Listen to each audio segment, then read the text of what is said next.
What's happening, weirdos? This is Sabrina Zohar, who is the host of the aptly named Sabrina Zohar Show. She's a relationship expert. She's an entrepreneur. She's a media personality and, like I said, a relationship coach. So I thought it would be deeply interesting to sit down and talk with her. And I was right. I'm very happy to say she is brilliant, thoughtful, interesting, emotionally intelligent, and has a lot of great stuff to offer. So I'm so glad. Stuff? You know what I mean? Insight. That's a better word than stuff. She has a lot of great insight to offer and a lot of laughs as well. So we had a lot of fun, and I'm so glad you're here. Not much to say up top. Come see me on the road. Go to PeteHolmes.com. I'm going to be in Houston this weekend. We are going to be in Edmonton, Alberta, Canada. That's me and Nick Kroll and Kumail and Anthony Jeselnik. That's on July 19th, followed by Los Angeles, Washington, D.C., Boston on August 23rd. Hope to see you there, Boston, New Hampshire, Spokane, Washington, St. Louis, Cleveland, Florida, Chicago, Pennsylvania, and New Jersey. All of those are available on PeteHolmes.com. And in the meantime, enjoy this chat with the wonderful Sabrina Zohar. I'm so glad you're here. Get into it. Genuinely, I used to drink those every morning, and I was because I don't drink coffee. You don't seem like you need it. Right? That's not a burn. I was listening to your podcast. I kind of feel like a jerk that I said Emily will interrupt the show. Okay. Do you know that it's where we're starting? Is that okay? Yeah, I'm a dick more often than I'm not. I'm getting a little bit dickier as I get older, and I'm like, or maybe that's it, Yeah. or maybe that's just an excuse. I'm being myself more. Yeah. And like, I was telling, as I was walking the minute, her publicist is coming, but she's not here. And that bugs me because now she's going to like come in and but it's not actually an inability to have compassion for someone who's running late. It's more of like a almost spectrum-y hyper focus where I'm like, no, you're here. Me and Sabrina, we're going to start. Yeah. And now there's going to be these people walking in and there's just going to, who cares though? No, I get it. My brain, I have ADHD. My brain works differently. That's what it is. It's a different way of seeing things of like, this might, to the normal person, to the average person, I say normal. Big deal. Right? They're like, no big deal. You can say normal, but neurotypicals. Right? They're like, when you have a little bit of a spicy brain, and I actually have to explain that to people of like, yes, I work differently than you. Like, we're not all the same lived experience. I really appreciate that. Thanks for that. I think it might be a little bit, I'm quick to claim autism, but it might just be ADHD, even though I got tested for that. Who cares? I was just saying. I'm so glad you're here. Likewise. Thanks for being here. Thanks for having me. We were listening to your podcast just a moment ago, and Katie said, "Is that sped up?" and I hear it all the time. And then people meet and they're like, so it's not. Well, I didn't. I did turn it off and go, I'm going to get this live. Yes. Because you were I think I picked a good episode of the Sabrina Zohar podcast. Sabrina Zohar Show. Semantics, if you will. Should have been podcast. I bet if you type in podcast, it'll show up. In hindsight, that would have made more sense, but here we are.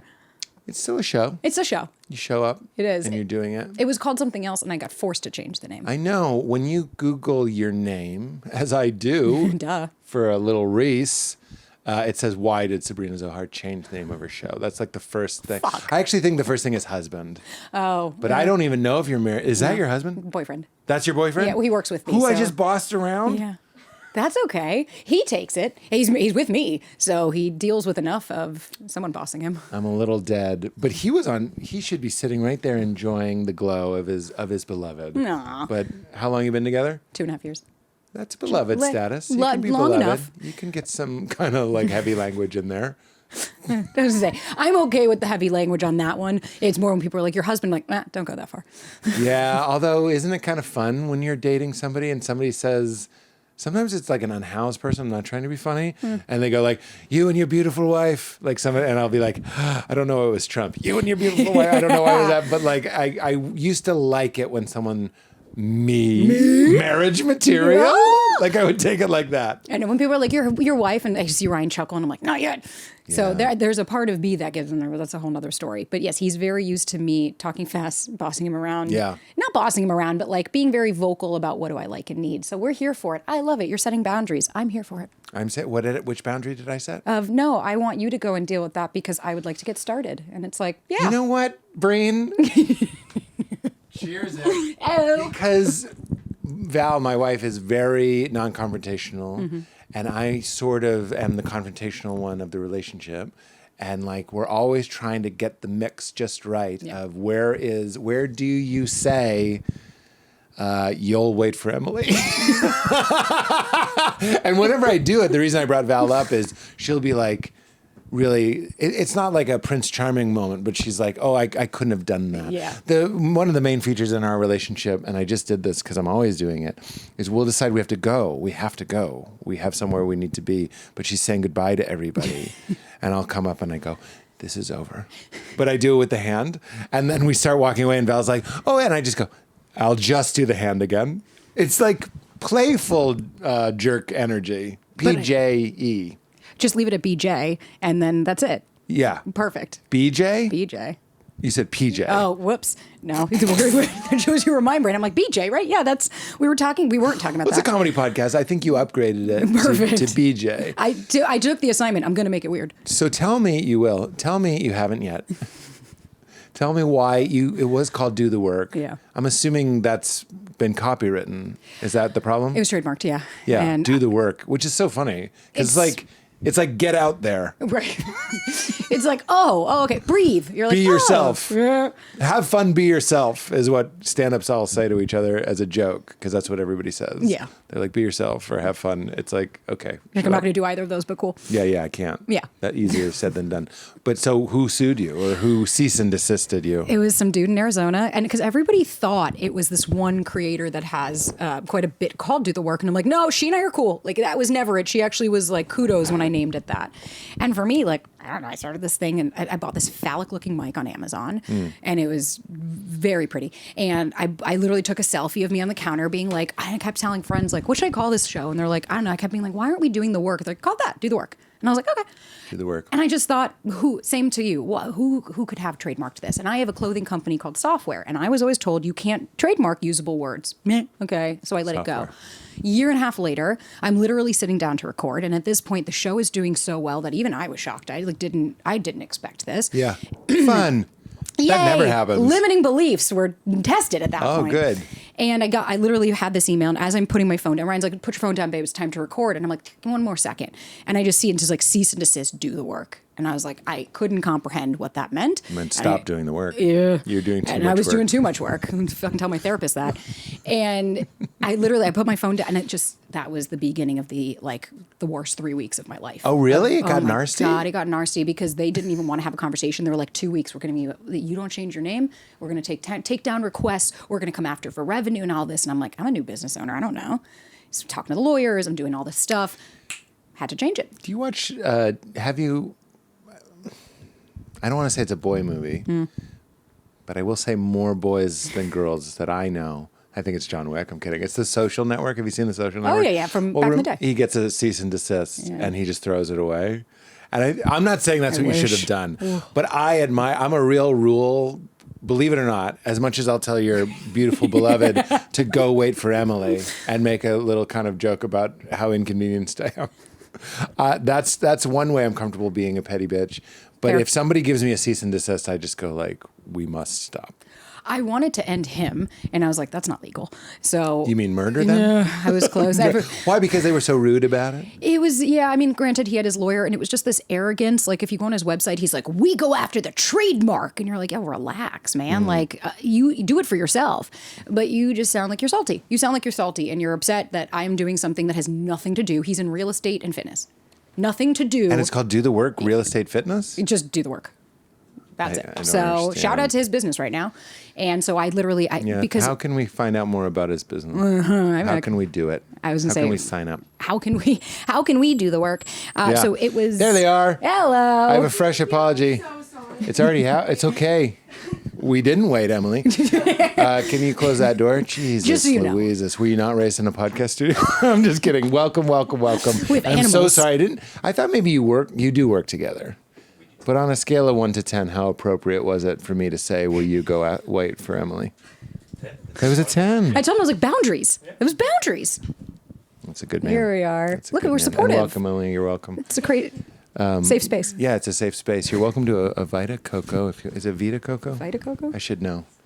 Anyway. We love you. We love you, Vita. Yeah, there you go. Okay, so this is the derailment that I was anticipating, but what were you just saying? It's on you. Oh, fuck.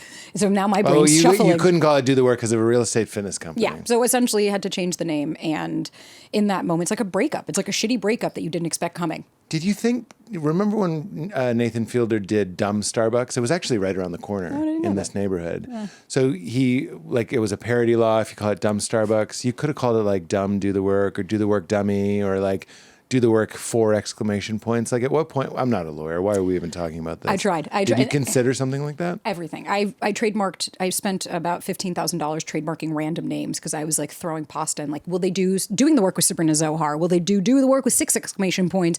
Literally everything. Oh, you did exclamation points? We tried everything. Oh, wow. And everything came back rejected. I'm just kidding. Really? Rejected everything. Too close. Who did you send it to? This guy? The lawyer. Then this is absurd. It's I'm wild. pretty mad about this. I don't know what you did, but I feel like there's some guy who like wears a gun on his belt and he's a lawyer who could have done it. He would have been a little more elbow grease, and I probably would have paid extra, but I would have been fine with that. I just don't know him. Yeah. The lawyer I had to by the books, right? He did everything legal, which is like for the birds.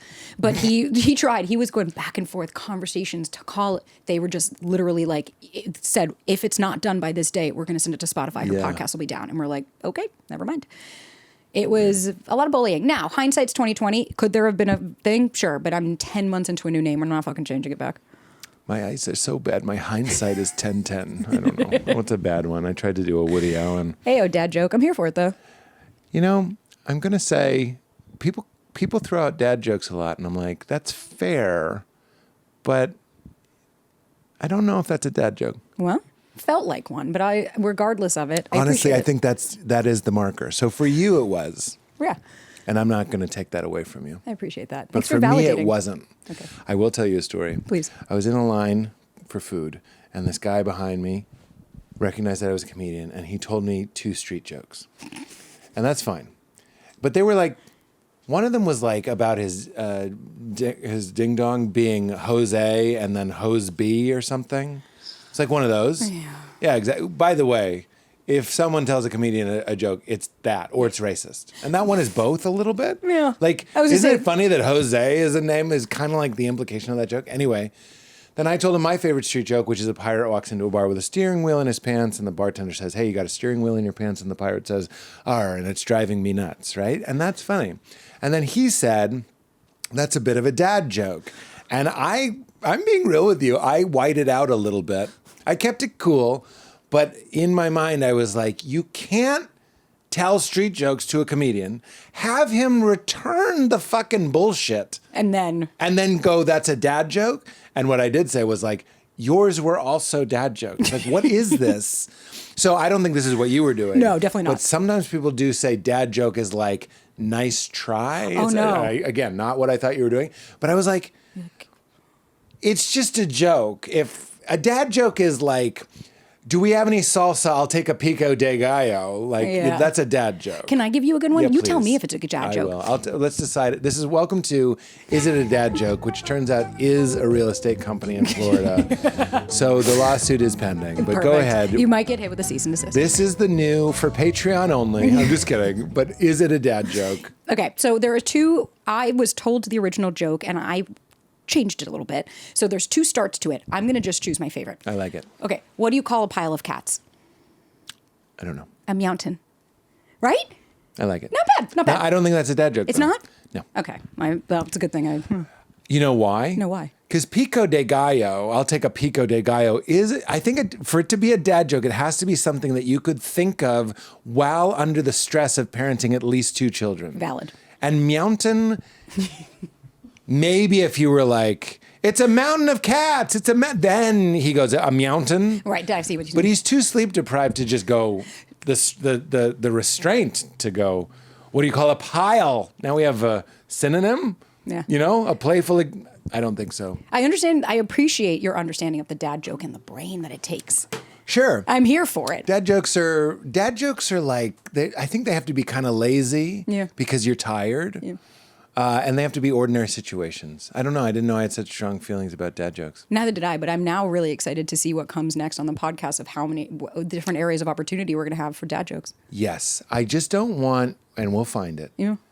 I want to say on the record as many times as I can that badum-bum is a slur to a comedian. Is that it? if we make a joke and you go badum-bum, I'll burn your house down. Perfect. Good Not to know. yours, because you're lovely. But I'm just saying, if I don't know you Yeah, it's done. and no one's home and you're insured and you say badum-bum, That's and it. I happen to have a can of gasoline in a match, I might burn your house.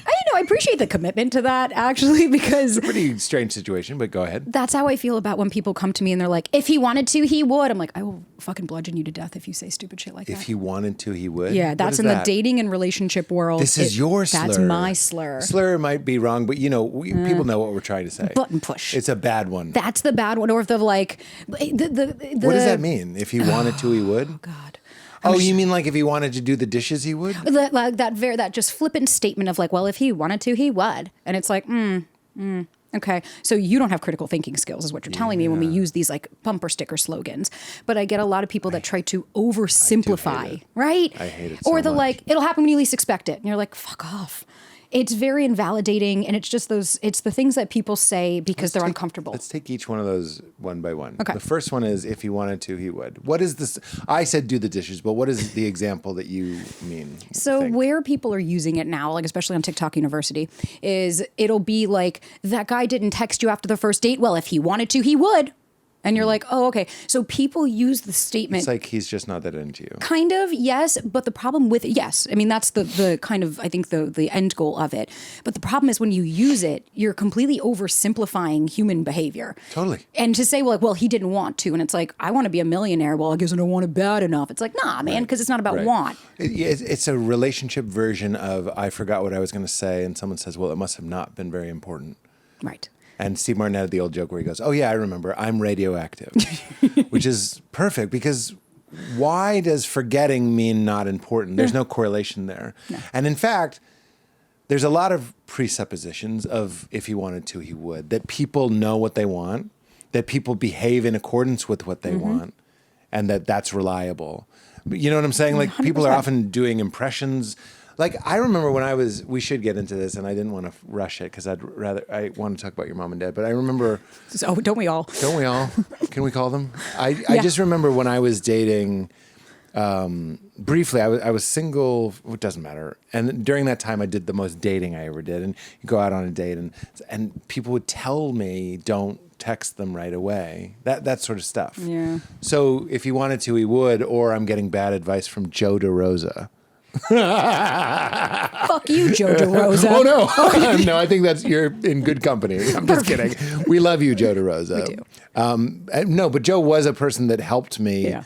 Because I was very naive and very like, you go in real fast and you're like, maybe you should pump the brakes and maybe just take a day before.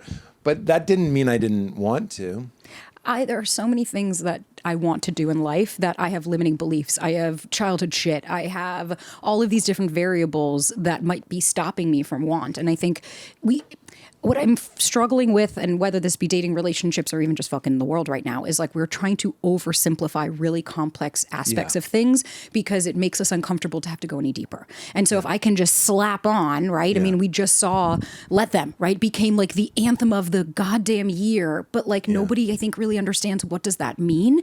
And when we stop to take a minute, and like that's just me, I like to get deep. I like to understand things. I like to really understand human behavior because I think there's so much more than just like you said, I had a great date. Well, he didn't want to call me. It's like, well, maybe that person like had a flight first thing in the morning. Like we don't know. Why are you interpreting it in a way that is like hurtful to you? Yeah. Well, that's when we see it through the lens of my core beliefs and what my lived experience is. And this is how what I see is if I'm going to go from this person didn't text me to if they wanted to, they would, that means they don't like me. That's black and white thinking. And then what that shows me is like, that's your insecurity. You're projecting that onto them. Again, it's not throwing shade because I used to do that. I was the epitome of a hot mess. Oh, you don't even want to know, Pete. You don't even want to know. In my heyday, I texted a guy 173 times because he didn't want to go and see me again after like a fourth or fifth date. You in a row? Yeah. 173 times? Like within Oh, the that's day. get the police involved. Correct. Yeah. Yeah. Showed up at his house with a gift. And luckily he was What was the lovely. gift? I bought him baking pans. Baking pants? He was a baker, and he had in New York, it was where I lived in the city, and he had like a mini. I know. Can't buy someone baking pants. He had told me right and text them before. 173 times. I know, and I did it. How many baker's dozen texts is that? That's so many. Don't do it. Don't do it. Don't waste your brain on that. For anybody that's listening, I wouldn't advise this. This isn't No, like. I understand. You're helping us. You're sharing. But Yeah. I was her. But he was nice about it. Nice enough. We ended up hanging out years after. He like acted as if that didn't happen, and I was like, "Are you okay?" Because I don't know why you ever want to see me again. That's bizarre. Very bizarre. You But mean romantically? He went back? yeah, wanted to hang out like a few months later. It was just like, "Hey, you," and I was like, "Did you didn't see the just thread?" scroll? Right? Just a little scroll. Maybe every once in a while your phone will like reboot and in the favor of the psycho. You're the psycho in this case. The hot to crazy ratio was like we were on the cusp, right? Like I was looking good. Hot to crazy. Yeah, but okay. I was Yeah, pushing I the understand. boundaries. Yeah. But yes, You're 173 texts hot. I was 173 texts hot, and You're not 175. No. I was I'm going to say we sorry. push it one more and we're done. Yeah. But you have to be Scarlett Johansson. She could do 200 probably. probably, I feel like she could push even the 250 and be Has like, "That fucker." ScarJo ever been ghosted? Who is she dating now? That would be the question. She with somebody? Is she with somebody? Oh, Colin Jost. Yeah. Oh, so she doesn't need to worry about it. She ghosts him all the time. Probably. Just to keep it spicy. Healthy. Healthy. She'll send a gif of the Avengers, like her in the Avengers. Yeah. Or someone not her in the Avengers. Yeah. Yeah. Make just a little role play. Yeah. Well, Oh, ScarJo. No? you don't role play with ScarJo. You go, I'm with Scarlett Johansson. Like that's I don't need to pretend it's everyone anybody else's else. role play, I suppose. Is that dehumanizing to her? You know I'm what sorry saying? if it is, but I'm trying sure to she's be lovely. helpful. Yeah. I'd do it to Brad Pitt. Yeah. I'm just saying these are the babes. Yes. Heavy lies the crown on the head of the babes. I was going to say, and you could kind of do anything you want when you're those babes. Like if they text me 173 times, it'd be like just another Saturday. But Yeah. me doing it wasn't cute. It wasn't a good I look. understand. And needless to say, I was so goddamn anxious. It was so in my head. Like I would just do What anything. was the issue? Daddy issues. Well, yeah, your dad owned a porn theater. Yeah. Research. Heyo. And was he gay or he No. owned a gay club? He owned a gay club. So he. Isn't that weird that I'm like, well, he must be gay. I'm like, what am I, the 80s? Ah. He's gay. I was going to say, I was like, you just, okay, it's fine. We haven't Trying to grown. corral all his options into one club. The irony Or is he it's like, just loved cash. He did. That was it. Loved cash, not cash. man ash. No, but close. Same, but He different. loved a little man ash. Probably. Who knows? He dabbled? I don't think he dabbled. Mustache? He had a mustache. He did. Oh, yes, he had a the like mustache. 70s porn star mustache. Oh, yeah. course. Yeah, he had yeah, that yeah, so much yeah. chest hair that like his gold chains would stick, right? Well, I have news for you. Yeah. Your dad was gay. This is how I find out. This is how you find out. He's in his 60s. Sometimes you need someone from the outside, like Sling Blade. I wish you could meet him. If you saw, even my father is the. By the way, like, he's still with us. thank God. Is he Yeah. the kind that would be mad that I made that joke? He would probably look into. He would just do the like, meh. Or he would laugh. But he is the type, like, he is the fuckboys I've avoided all of my life. Like, he dates 25-year-olds that are, maybe now he's moved on to women in their 30s, which is really lovely to see because at least there's a prefrontal cortex that's developed. Yeah. But he goes from woman to woman. His exact words to me were, why would I take a woman to dinner when I can get what I want after a drink? And I was like, oh. Your dad said that to you? To me, when I was like, why, like, how many women do you go out with, like, in a week? And I was like, you take him to dinner? He's like, who needs to take him to dinner? I'll get what I want after a drink. And I was like, oh. So Okay. what? Yeah, he's a very damaged individual, very narcissistic, very, like, gets his validation by getting women.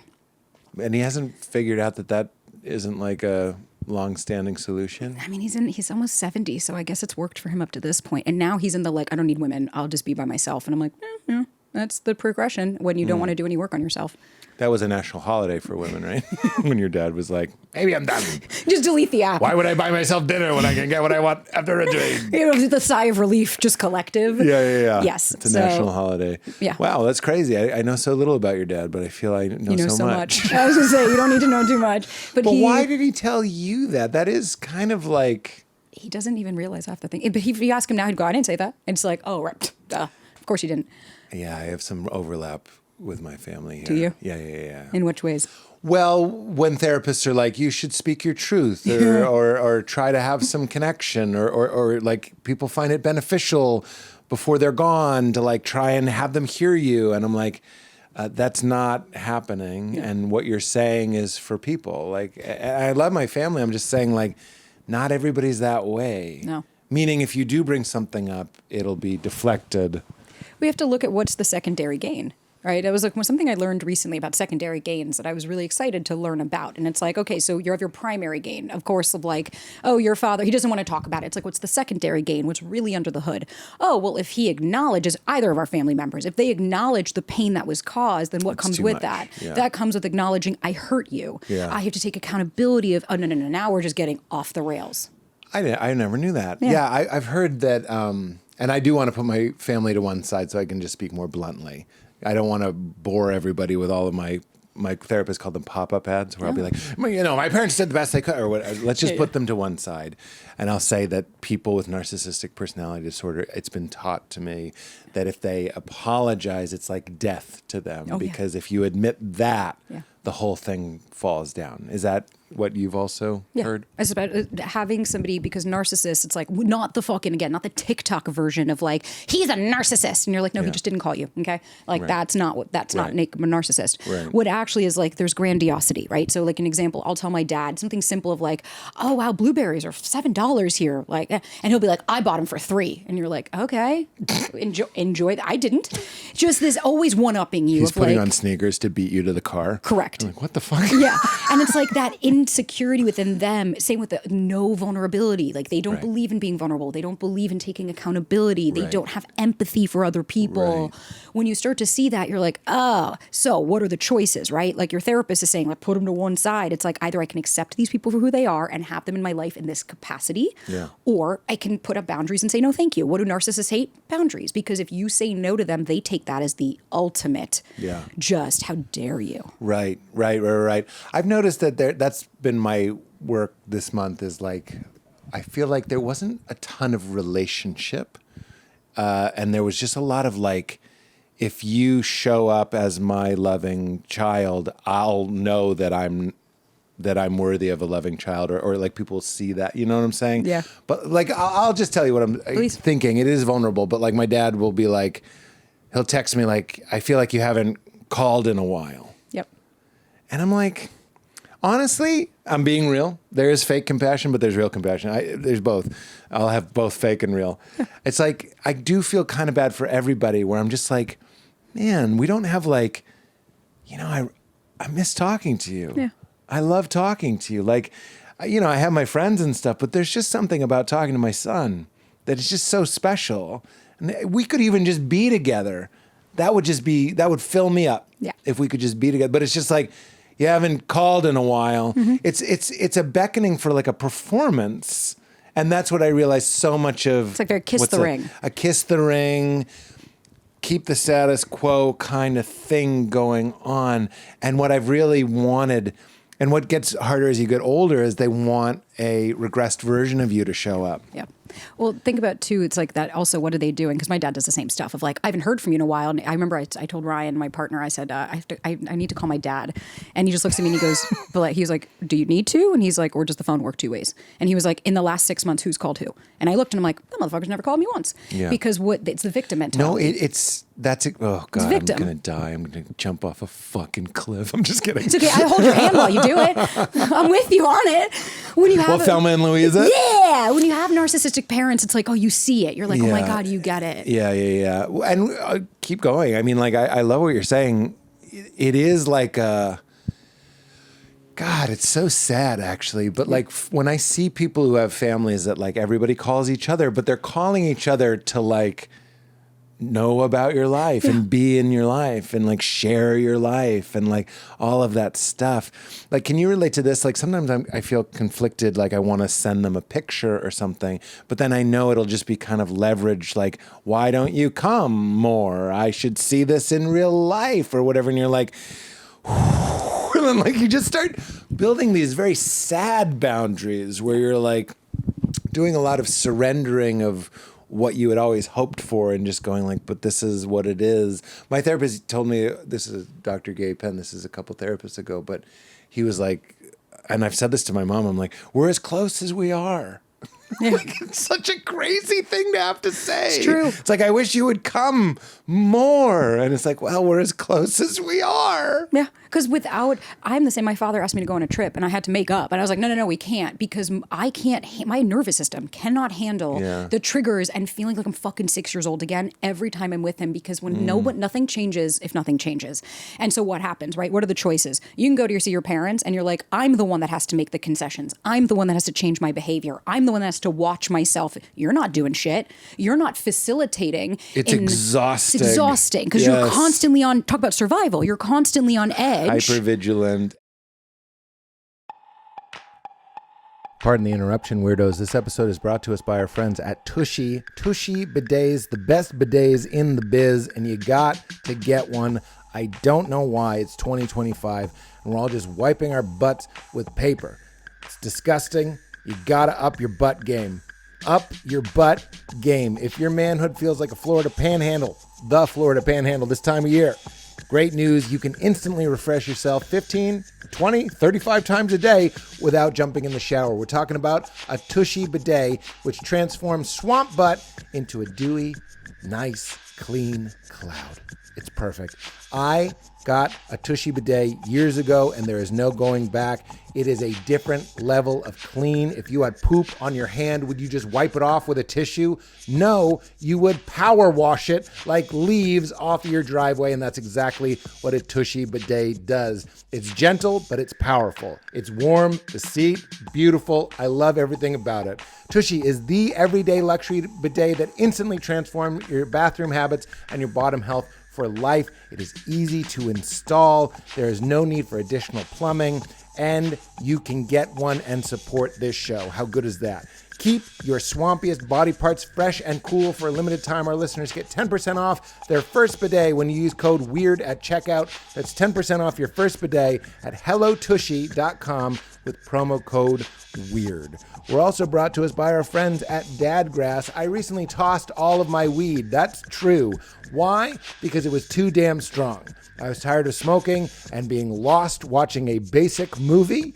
I was tired of eating an entire pizza because I was trying to get back down to earth. Thank God there is Dadgrass. I am obsessed with the perfect dose that they have dialed in, specifically with their leisure drink, which is wonderful here in the summertime. Ships legally to all 50 states if you're over 21. These are delicious, sparkling cans of yuzu-flavored goodness that finally offers a casual, lighthearted way to have fun and relax your body, your mind with friends. I've been putting them out at parties. People love the way they taste. People love the way you feel. It's 3 milligrams of THC, which is the perfect small, manageable dose, plus 6 milligrams of CBD and 2,200 milligrams of lion's mane, which is just going to balance you out a little bit more. Mild dose, sessionable for a mellow experience, happy and relaxed with no hangover, stackable, of course, for a bigger buzz if you have a higher tolerance, fast acting, which means you're going to feel how you're going to feel in about 10 to 20 minutes. Get leisure drinks and all of Dadgrass's products, including joints and gummies, by going to dadgrass.com/weird and use promo code weird for 20% off. Put leisure drinks out at your next get-together and thank me later. Dadgrass.com/weird. Use promo code weird for 20% off. Back to the show. Well, this goes back to if he wanted to, he would have, right? I think you and I, it sounds like we're both familiar with, like, what you actually want is 76 layers down. So you're like, actually, my concern is what can I say that will avoid the most pain and maybe gain the most pleasure or neutrality. It's like performative, right? It's at that performance, point. Yeah. And I will say this, like the one aspect I think when it comes to like the narcissistic parent or dealing with these types of dynamics, whether your parent's an actual narcissist or has the tendencies, is also what you're describing as well as like grieving. Like, as part of doing the work, don't fucking trademark me. Part of doing this work, part of showing up differently and like understanding yourself and going back to your littles, like the little Pete that didn't have the dad that he wanted, that didn't have that relationship, you're grieving. And it's also really difficult to look at this person because they're not dead. They're right in front of you, maybe, right? For some people, they might not be. And you have to, one, accept them for who they are, grieve the version of you that experienced the version of that, the one that you had as a kid, and then accept them. And there's so many conflicting emotions and going on. To your point, want is all the way at the bottom. Yeah. What I need might be up here. And so what you're doing, and by saying like, hey, this is the closest we're going to be because I need space from you. Otherwise, I'm not going to be able to have a relationship. That's your choice. Yeah. And something's changing because something's changing. Right. But it's up to you. What do you do? I mean, like, as we're talking about this, it sounds like maybe you've done parts work. Oh, I love parts work. PW. Yeah, you're into it? Oh my God. Yeah, I love IFS. I feel like every internal family systems session, because that's my current therapist, Love Claudia. I love her to death. And every session of internal family systems therapy is like, I don't want to exaggerate, but I will say it's like 50 regular sessions. Yeah. I would say it's 50 times more. That's a lot. It's a lot. It's on That's a lot. steroids. It's incredibly on steroids. And who knew, and I'm going to put this back to you, but like, who knew? What you're saying is I've spent so much time in like a dream-like, it's not hypnosis, but you're going in and you're talking to this 9-year-old version of you in your childhood bedroom. And what really shocks me about it is when they ask you questions like, what is he doing? Or can he hear you when you say that? Or does he have any questions for you? When you practice it a little bit, you get really good at hearing your unconscious, and it is talking to you. All the time. Meaning it's not make 'em ups. I told my therapist, I was like, I'm not doing any make 'em ups. No. Like if someone hypnotizes me and say, we're going to find your past lives, I'm not going to pretend that I was Julius Caesar. Like I'm just not going to do it. And in the same way here, I'm like, very rigorous about no fucking bullshit. I'm not nervous that you're watching me do this. I'm only going to tell you what this kid says. 100%. And he says stuff, and it's consistent, and it's real. And it turns out that child, you think you need therapy. It's like that child actually needs witnessing. And the child, more than like one thing that changed it for me when I first saw my little, that's like when we, you know what I mean when I say that. When I first saw her and she looked at me and she's like, you fucking abandoned me. And I didn't realize for years, I'm like, I've been leaving her, right? We think about every time, about the way we speak to ourselves. I'm so stupid. You're telling that to your little. You're reaffirming to your little, I don't trust you. There's something wrong with you. And when we start to connect to them, like even right before I walked in, my coach doing the like, is it your exiled part or is it your manager part? Like who's trying to protect you right now? You did therapy on the way here? Through via voice note. Like we were just catching up in between sessions because I have my own limiting beliefs. I have my own fears. Do you pay by text? I have all the wrong questions. So you're just sending long voice memos? Oh, yeah. And she's also like one of my best friends. So we... Is that a conflict of interest? Nah. Thank God she's not licensed as a I love therapist. that I have a million wrong questions. I like to think I'm a pretty good interviewer, but I'm just taking you off of the meat of what you were saying. Also, we can eat the fat. I'm here for it. Tell me what you were saying. You said the protector. What was she coaching through on the way in? So essentially, like, and I'll give it more something that people can understand. I don't want to go super deep into the complex where like you lost me. But for instance, like I've woken up. Like we think about triggers, right? A trigger is a neutral action or inaction. People misconstrue triggers all the time. Of like, I've been watching Mormon Wives, the Secret Lives of Mormon Wives, the show. And every other second, it's like, well, that was really triggering. And it's like, no, that guy came and screamed in your face. That's disrespect. That's not a trigger. Anybody would say, fuck off. Yeah. And I was That's aggression. It's aggression, right? A trigger is neutral. Actually, what you said, your dad, a tisk is a very good. Exactly. Like that can be very triggering. My partner said no. Literally, my partner went, I said, babe, do you want to do something? And he just went, no, and like walked off. To anybody else, I'd be like, okay, you don't want to do something. I lost it. Yeah. I started hyperventilating. I started sweating. And it wasn't until I stopped and I was like, whoa, okay, how old do I feel? And I had to ask myself, I'm like, how old do you feel right now? And I was like, I feel like I'm 7. I'm like, who am I talking to? Dad. And I was like, okay, so this isn't him. I went back into my lizard brain. My prefrontal cortex is off. And so when I named it and I was like, I feel really sad right now. Okay, what am I sad about? I felt dismissed. Okay, well, was there fat? You start to understand. And that dismissal is, if you're like me, and I bet you are, I'm going to wager. That dismissal is really unsafe to you. It's like I'm in intense danger. Yeah. To me, it's I want your response to this. I don't want to just talk about this. It's like not being considered is really, really dangerous to me. So if somebody's like playing really loud music or something, I actually, it's actually gotten better through IFS, but like I will be like, this person is inconsiderate. And if they're inconsiderate, if they don't care that I'm trying to read or take a nap or whatever, then they probably don't care if I'm alive. Yeah. You know what I mean? Okay, Like, we go there, and that's fine. They're coming over and they're probably going to kill me. Like a Mad Max Mohawk guy that's like, "Wah!" Like that's who is playing this music really loudly. I can't, and I sort of do and don't envy people that just go like, wow, someone's having a party and they just keep making guacamole. Yeah. I'm like, no, we need to freeze in the corner and assess with every ounce of effort. Who is this? When will it be done? And what does it say about me? Like, and I was going to say, I would all but guarantee that, like, okay, so lack of consideration. Even when we walked in and you're like, you're here. And it's like, I get that. I understand that your little is looking at this and it's like, what's his narrative? What's his story? Oh my God. And I love control. I love Sabrina's coming. We're going to sit down. We're going to talk. And I'm pretty proud of myself that I'm rolling with. Sorry, what was your name again? Ryan. You're rolling. Is that one of your boy names? Would it, in which way? That you like? I'm not going to say the boy names that I like, but let's just Ryan say was not on the list. No, I'll say Brandon. That was like my name. That was my name. Brandon. I dated like 8 Brandons in a row. I won't ask how old you are. Did you watch 90210? It was Brandon Lee from The Crow. Oh, good one. Yeah. I mean, that was what started it. Then it went to Brandon Boyd from Incubus, and I was like, oh, hubba hubba. Then it went to Brandon Flowers. I wrote Brandon Boyd. Oh, my God. From Incubus. I was so obsessed with Brandon Boyd. It was pathetic. I had a life-size, I'm not kidding. How many times did you text him? How many times I go see him, it's a bit more the concerning part. I went to see Incubus like 7 times. I had like everything was Incubus in my room. Life-size posters of him in my room. Wow. Oh, yeah. You were incubated? I was, yeah, you were, dumb me. I was that's not a dad joke. That's a professional comedian. No, that was good. That was on it, right? Dad joke would have been something Dad joke would have been like, I'm going to take the Incubus to the concert. Like, that's a dad joke. Exactly. Yeah, I like that we're figuring this out. Me too. Why? I can't picture him, so I can't really...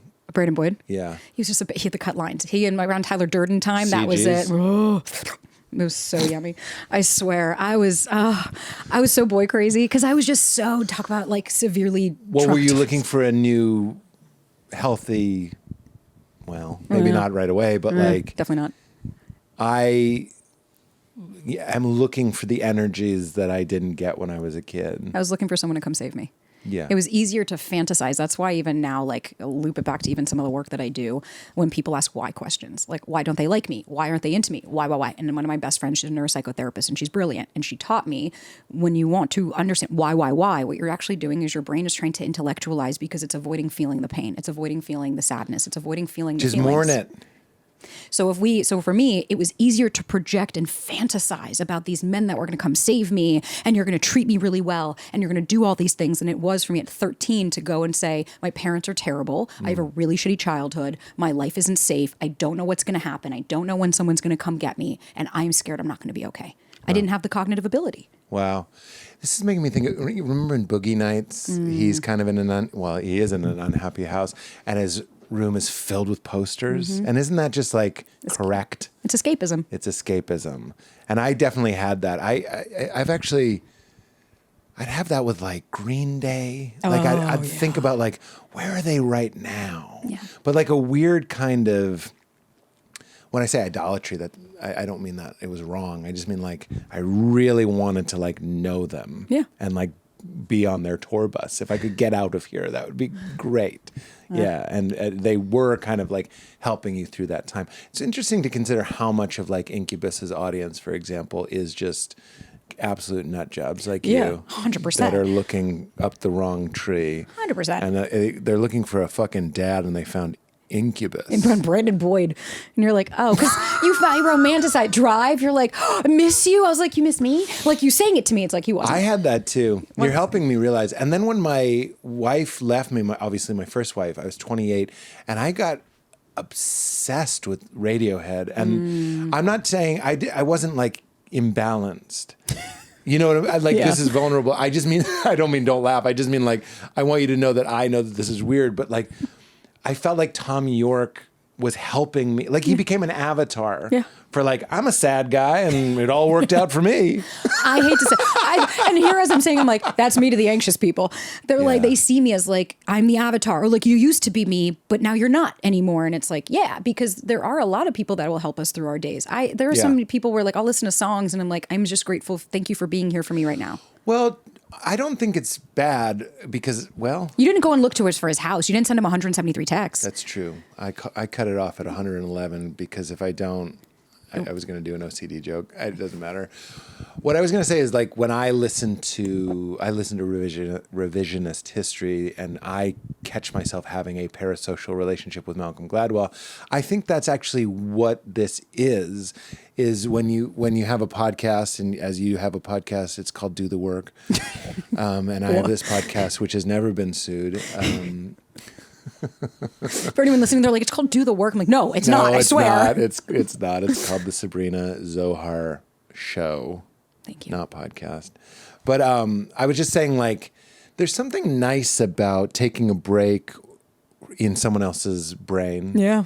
And that's why if you like their brain, like I like how, this is a tangent, but like I like how curious Malcolm Gladwell is and how excited he is about everything. Yeah. It's like Frosted Flakes go through 7 kinds of cooking. And I'm just like, wow, imagine having that much interest in anything. Right. And that's really what I'm listening to. It's not even the content. I'm just like, Jesus, I wish I felt that way about anything. Truly, though, if I could feel a morsel of excitement that you do, but then it without rubs Coke. off on me. I catch myself going, like, it ignites something in me. And I think that's, who cares? People are listening to a podcast about why they might be listening to a podcast.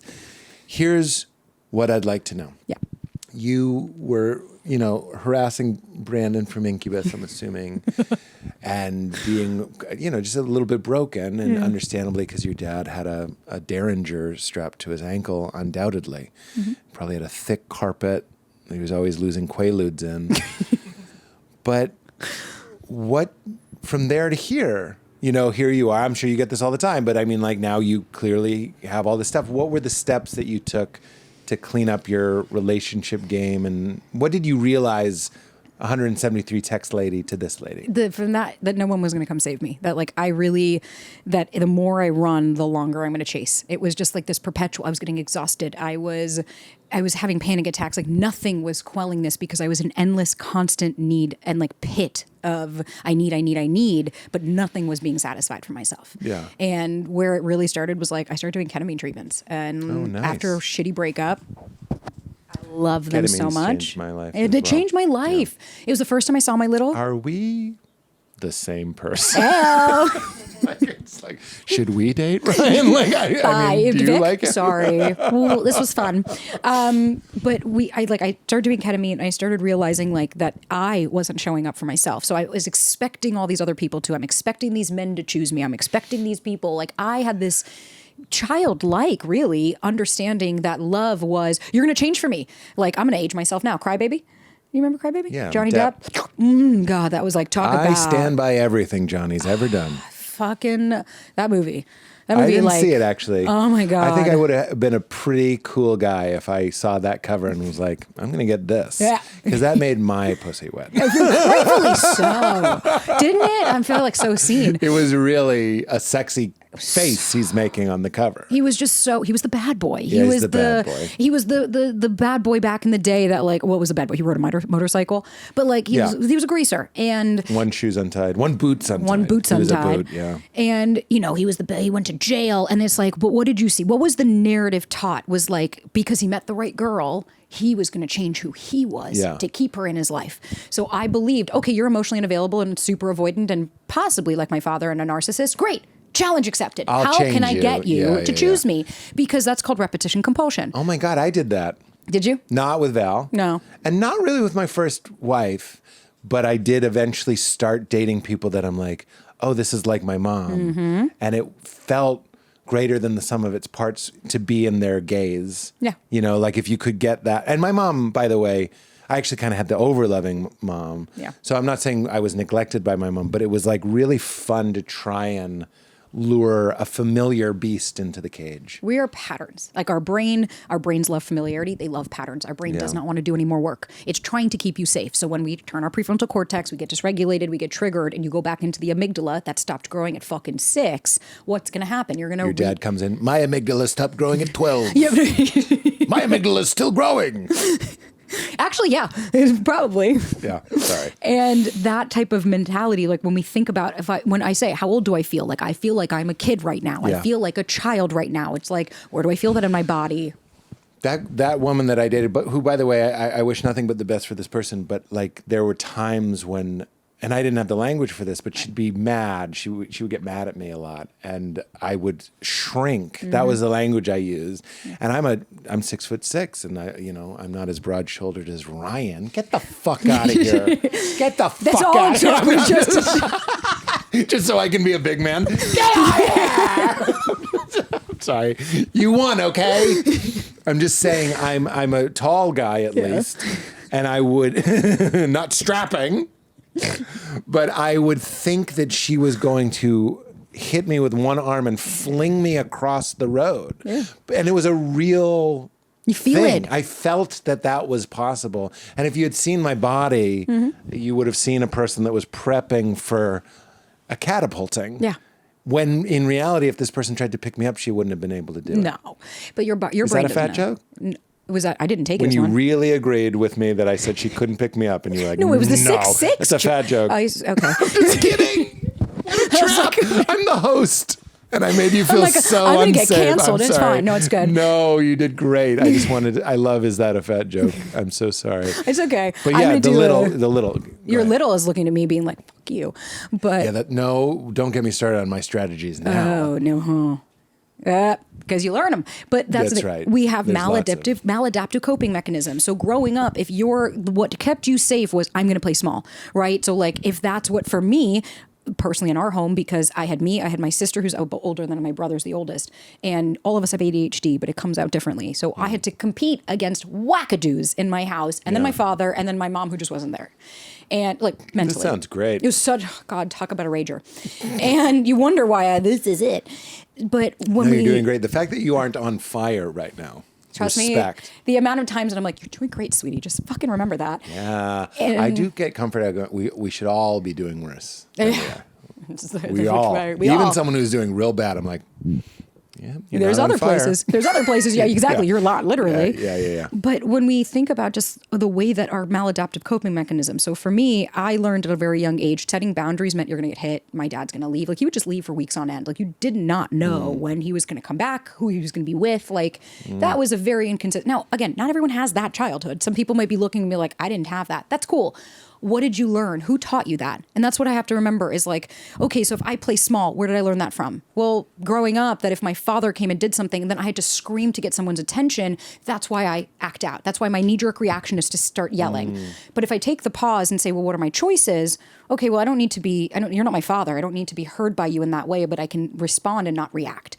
But when we are conditioned, when we get triggered and we don't understand that, when you can't turn that part of your brain on, that didn't, by the way, stop growing until you're 28. So it's not fair. Our amygdala stops growing at 6, but the rest of us doesn't grow until we're 28, and we wonder why we're such fucking morons in our like adult life. If we don't actually start to understand all of these connections and synapses that start to come together, then you're not actually going to make a change. Because that was what we were talking about earlier is like, how did I become who I am? Not just by self-awareness. Self-awareness without action, what's that?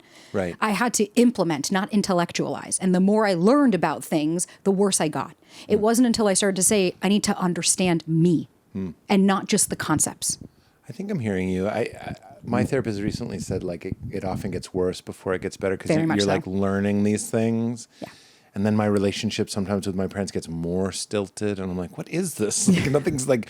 Yeah. Is that kind of what you meant? What did you mean? You said a lot. I do that often. I am sorry. Put this on half speed. I'm just kidding. I actually I like fast talking. I really do. That's how, for me. I'm like, otherwise I lose interest. But Yeah. No, I'm with it. the moral of the story being is like, it will get worse until it gets better. And the reason being is because for however many years that you are right now, for me, it was 28 years that I hadn't been doing this work. That's 28 years of conditioning, of core beliefs, Right. of patterns, of things that are ingrained. So it's going to take time. But you know what doesn't help? Just listening to every podcast, reading every book. It's like, yeah, I want you to understand it, but what are you implementing? Right. And what are you experiencing? Right. I Yeah. mean, like bringing it into the body, into like the 100%. felt experience. The somatic.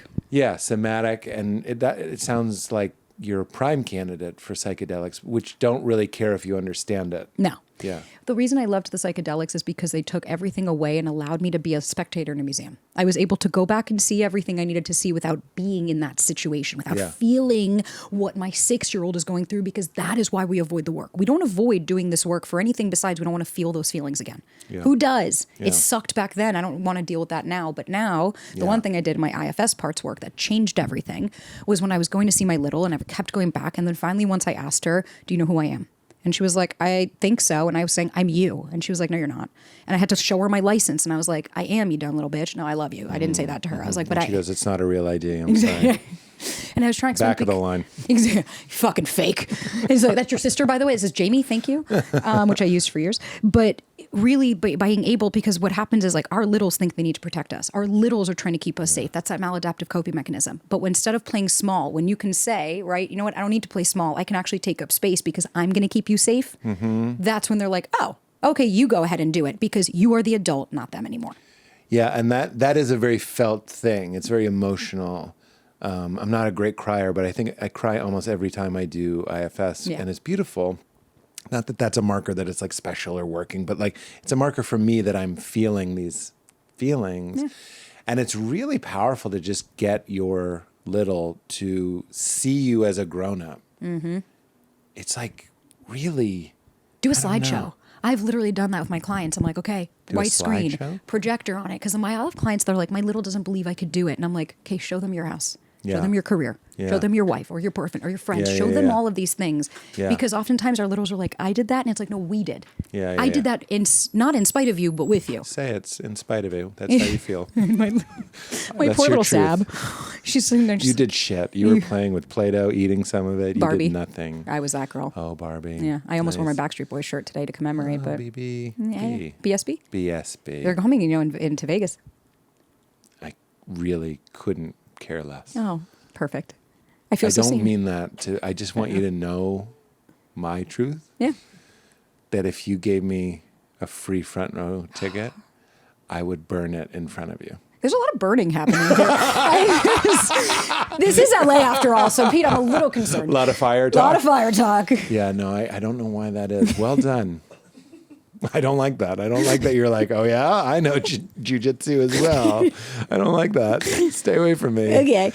Okay, so what else? Tell me about the boundaries you have with your father. Well, I also want to hear about the ketamine experience. The first time you did it, were you visualizing these things, seeing it? The first time I did it. Ketamine is very void to me. It is. So the one thing that changed it for me when I went to do ketamine, it was 2019. So it was after a really terrible breakup. And I kept saying, I don't know why I feel stuck. I was like, where am I stuck? And the woman that I did it with was like, hey, make sure you have an intention. And so that was my intention. Where am I stuck? Where am I stuck? I want to see where I'm stuck. And then I was like, I'm going to let it take me. And I know what you mean. I've had some treatments where I'm in this void and I'm like, woohoo, just kind of floating and seeing black. But when I get very clear of like, I'm here for a reason, even if it's 10 minutes, and it brought me back to my childhood room. And that was the first time I met her. It was the first time I did inner child. It was the first time I even heard of an inner child. And I remember just walking up and being like, that's when she looked at me and was like, you fucking abandoned me. And it hit me at that moment of like, oh my God, by self-abandoning, for anybody that's like, I don't know what that means. You abandon yourself when you don't validate your emotions. When you say, no, I'm being stupid or you're being fucking crazy. You abandon yourself when you say yes instead of no. You abandon yourself when you do things that don't align with who you are. That's self-abandonment. You mean yes to something you should say no to. Did I say the opposite? And you said yes instead of no, but I'm like, really depends on the question. Correct, on that one. yeah. But something you know is a no, but you say yes. Yeah, like, can you help me do this? And instead of being like, no, I'm so sorry, I can't today, you do it, and then you overexert, and then you're upset, and then you're resentful, and then you're angry, and then your day is off. When at the beginning, if you had just said no, there's a therapist I love, and he always says, is it hurtful or harmful? Am I hurting your feelings? I can afford to do that. Or am I harming you? So we have to be, that's what I mean. So when I started to understand all of these things, that's when I started realizing my father, to this day, my dad and I, he has disowned me 6 or 7 times. Yeah. Literally, he'll be on the phone. Going for the record. He says it? I disown you. He says it. He's like, fuck you. You're not my daughter anymore. Get fucked. You're not mine. And he'll hang up. And he's like, don't ever fucking call me again. And you're like, okay. And he wants you to come running back. And then when you don't, then he'll change the story of what happened. That you didn't. That I'm the one who started screaming and yelling. And you're like, I didn't say anything. And then even people will be like, does that make sense to you? I've seen some of these types go through divorce and they'll it's very much like, I don't just mean Trump's White House. I mean it's like an administration. Yeah. Like they have a press meeting and they're like, this is the story actually. And I'm like, that's why PR is so familiar. You know what I mean? Like, I feel like PR people, when they, certainly not what a publicist does. I mean like a real crisis management person that goes, this is what they're saying, this is how we can shift it. Yeah. That was gaslighting. What's that? It's almost gaslighting in a sense. It is gaslighting. Right. So, and I, when all those things were happening, I mean, at the beginning of Me Too and stuff, it was so helpful to get things out Yeah. And like, I think because what makes it so hurtful is when we know something's happened and nobody's talking, like a horrible Thanksgiving, right? Yeah, that nobody wants to say it. There's the trauma, and then there's the gaslighting, there's the denying. Yes.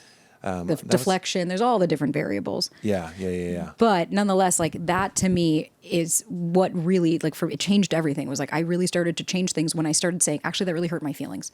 Yeah. And that's it. Not doing anything about it, but allowing. How many times does someone say something hurtful to you, and then we completely say, like, oh, you're just being dramatic. Like, you're just being really sensitive. We talk ourselves out of saying, I didn't like that. And your feelings are valid. Feelings are valid. They're not facts. Fuck off, they're not facts. Yeah, they're not facts, but they are your experience. So you can, right? It sounds like you have to find that middle way of acknowledging them. You can do it too much, I suppose. The feelings aren't facts; they are valid. But what also we need to look at is the story. I love to say, the story I've created is. And so, like, same thing. What we were talking about. If he wanted to, he would, and all that shit. If, let's say, okay, guy I'm dating, didn't text me for a day. Instead of just going to, which was Ryan, instead of just going to him and like attacking him. He fucking hates texting. Oh, he hates it. I also hate texting. Do you? Yeah. A dear friend sent me a voice memo, and I said out loud, "Don't fucking send me voice memos." That's literally the rule in our house. The first time I ever... Who the fuck do you think I am that I have 3 minutes to listen to your day? Yeah, your bibble babble. I get mad about it. He literally, the first time I sent him a voice note, I get a text, by the way, I'm not listening to this, nor will I ever. Don't you ever send... And I was like, oh, okay. Nice. You hate voice I am notes. dating Ryan. You are... Wow. The fact that they transcribe them now, it's great. It helps and me you a lot. read it and it's just nonsense. And you're like, oh, this person just wants to know their birthday's tomorrow. Well... I just saved 4 minutes on that. I hope you die on your birthday. That's what I hope. I don't like it. I feel like... I like them. Again, not to bring gender into it, but women like them. Yeah. And men would rather die in a fire. Just to obviously. stay honest with myself here. I appreciate that. There's a lot of burning. Yeah. Go ahead, though. You were saying? Great question. I don't remember. I don't remember it This either. is what happened. Ooh, that's my brain. I get on a different track. Well, I think we'll get back to it because what I'm going to say here is... Here, we'll be back after these messages. Part of being a dad is losing stuff, and I recently misplaced my Apollo Neuro, which I'm wearing right here on my wrist. I lost it because Leela found it, and she hid it somewhere. I finally found it in a toy box. But what's important about that is I notice once a month for a couple days, I get to see what life is like without my Apollo Neuro, and I'm telling you, the difference is huge and noticeable because an Apollo Neuro sends these almost subperceptual vibrations directly into your nervous system, speaking to your nervous system in the language it can understand. We're talking about somatic communication. These gentle vibrations can help you calm down. They can help you relax. They can help you focus. It's like a wearable hug that sends this signal to your body that you are safe and in control. It's like being held, but by something on your wrist, or you can wear it on your ankle. It's like finding the fuse box for your emotions, for your feelings. We can wake up with it. Energy and wake up. Social and open, which is usually what I have it set on when I'm doing this podcast. Clear and focused. Rebuild and recover after a workout. Calm, which is like the Zen setting. Unwind, which is what I put it on when I'm watching TV at night to settle into the nighttime. And fall asleep, which is a chemical-free way to lull you into gentle sleep and keep you asleep because it reruns in the night without you even needing to wake up to set it up again. Apollo Neuro is not woo-woo. It's developed by a neuroscientist and a board-certified psychiatrist who've been studying the impacts of chronic stress in humans for nearly 15 years, and Apollo's effects on stress, sleep, cognitive performance, and recovery have been proven in multiple clinical trials and real-world studies. And you can get one. Support your body, support your nervous system, and support the show. Get $40 off at apolloneuro.com/weird. Use promo code WEIRD. That's APOLLONEURO.com/weird. Use promo code WEIRD. We're also brought to us, I'm wearing the hat, by our friends at Element. Here in the summer months, you can't mess around with your hydration. And healthy hydration isn't just water, it's water and electrolytes. Back in the 90s, that meant drinking basically flat soda that was filled with sugar and calories. Element is different. It's 5 calories. It's just what you need and nothing that you don't. It is sugar-free. It is BS-free. It is the perfect ratio of sodium, magnesium, and potassium to flood every cell with hydration, which makes me feel fantastic in the morning. I drink it before I have any coffee, and I feel an incredible boost. Also, after any sort of workout or any sort of time in the sun, outdoors, I drink one before I go on stage. I find it's really helpful for mental clarity, keeps away cramps, keeps away fatigue. Hydration is the key. Element has become a huge part of my wellness program. They provide that perfect ratio of sodium, potassium, magnesium for health, performance, and energy. And it also tastes fantastic and is wonderful on days if you fast. So use our promo code WEIRD at drinklmnt.com/weird, and you will get a free sample pack of Element's most popular drink mix flavors. That's citrus salt, raspberry salt, watermelon salt, which is my favorite, and orange salt. You'll get 2 sticks of each flavor with any purchase using promo code WEIRD. Go to drinklmnt.com/weird. Get that free sample pack. Support your hydration. Support the show. All right, back to the episode.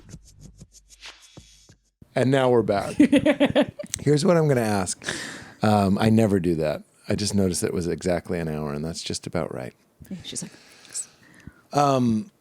what are the mistakes? So, am I right in you help people? What do you call yourself?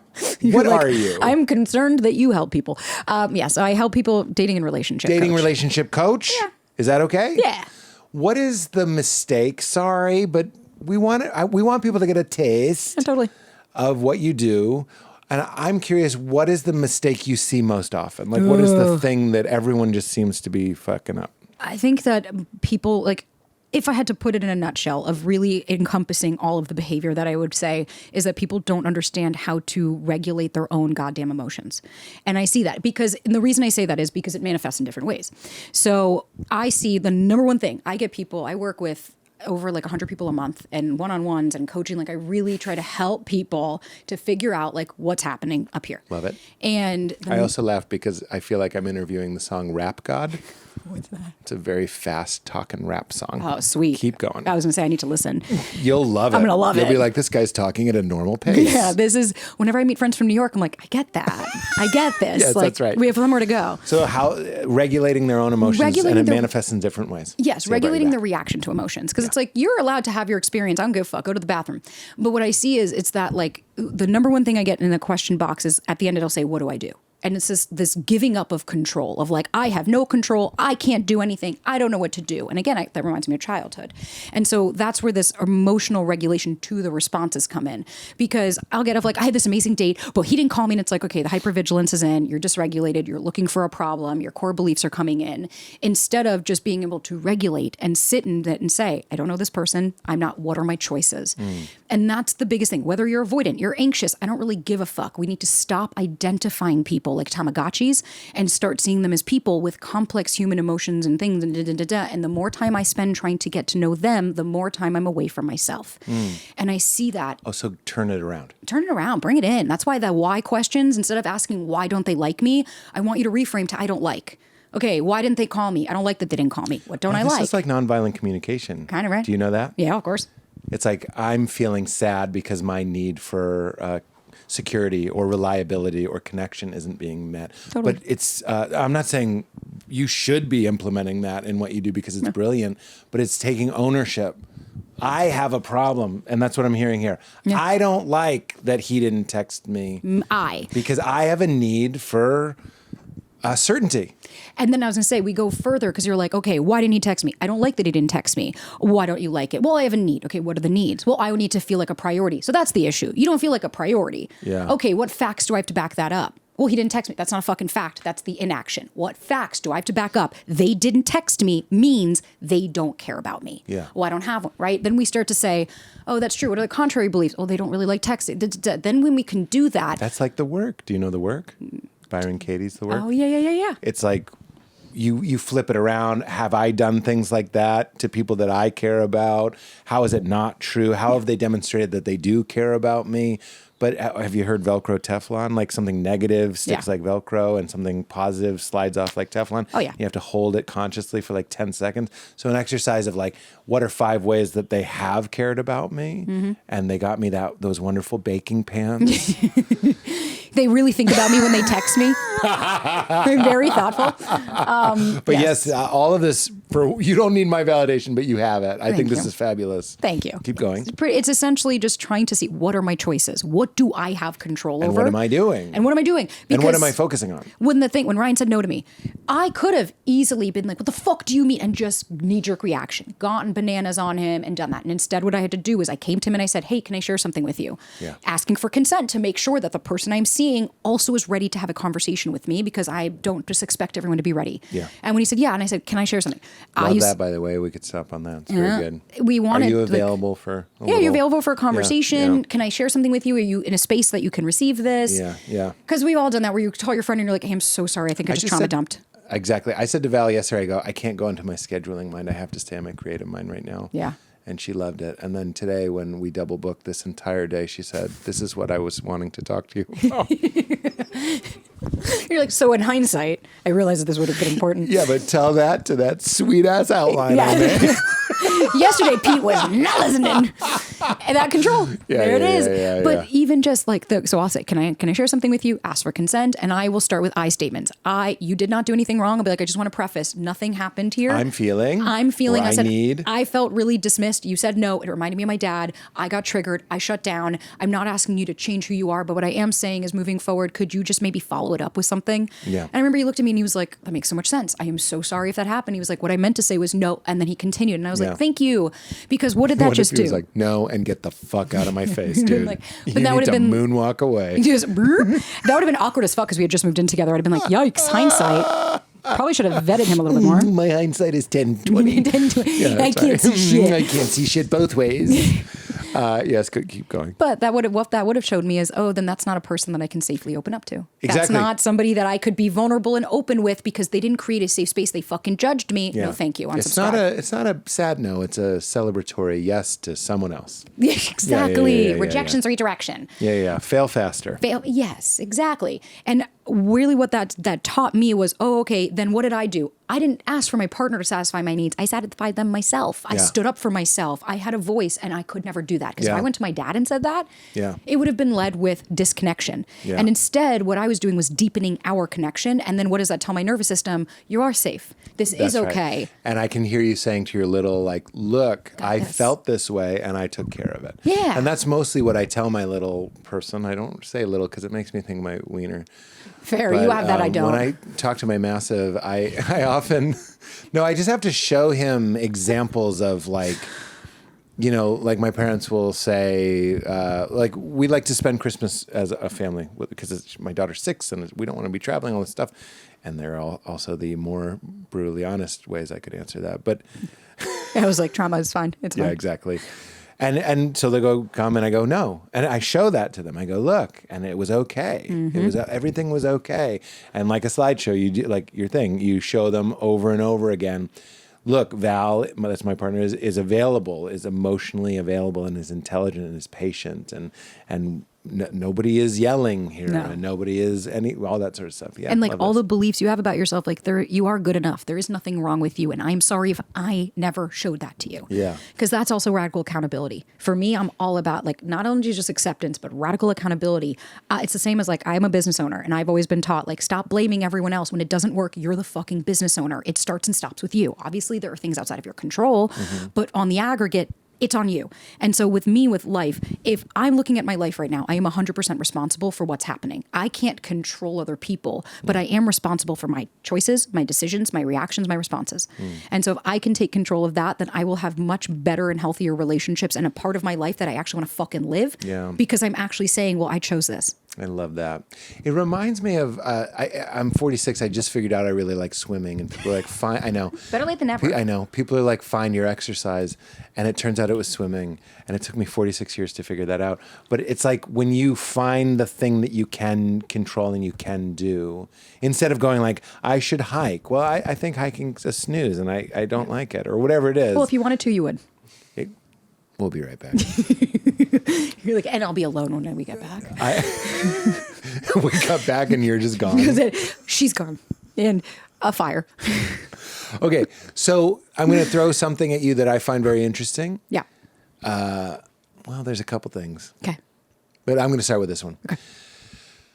Do you know the School of Life, Alain Dubuton? Alain Dubutton.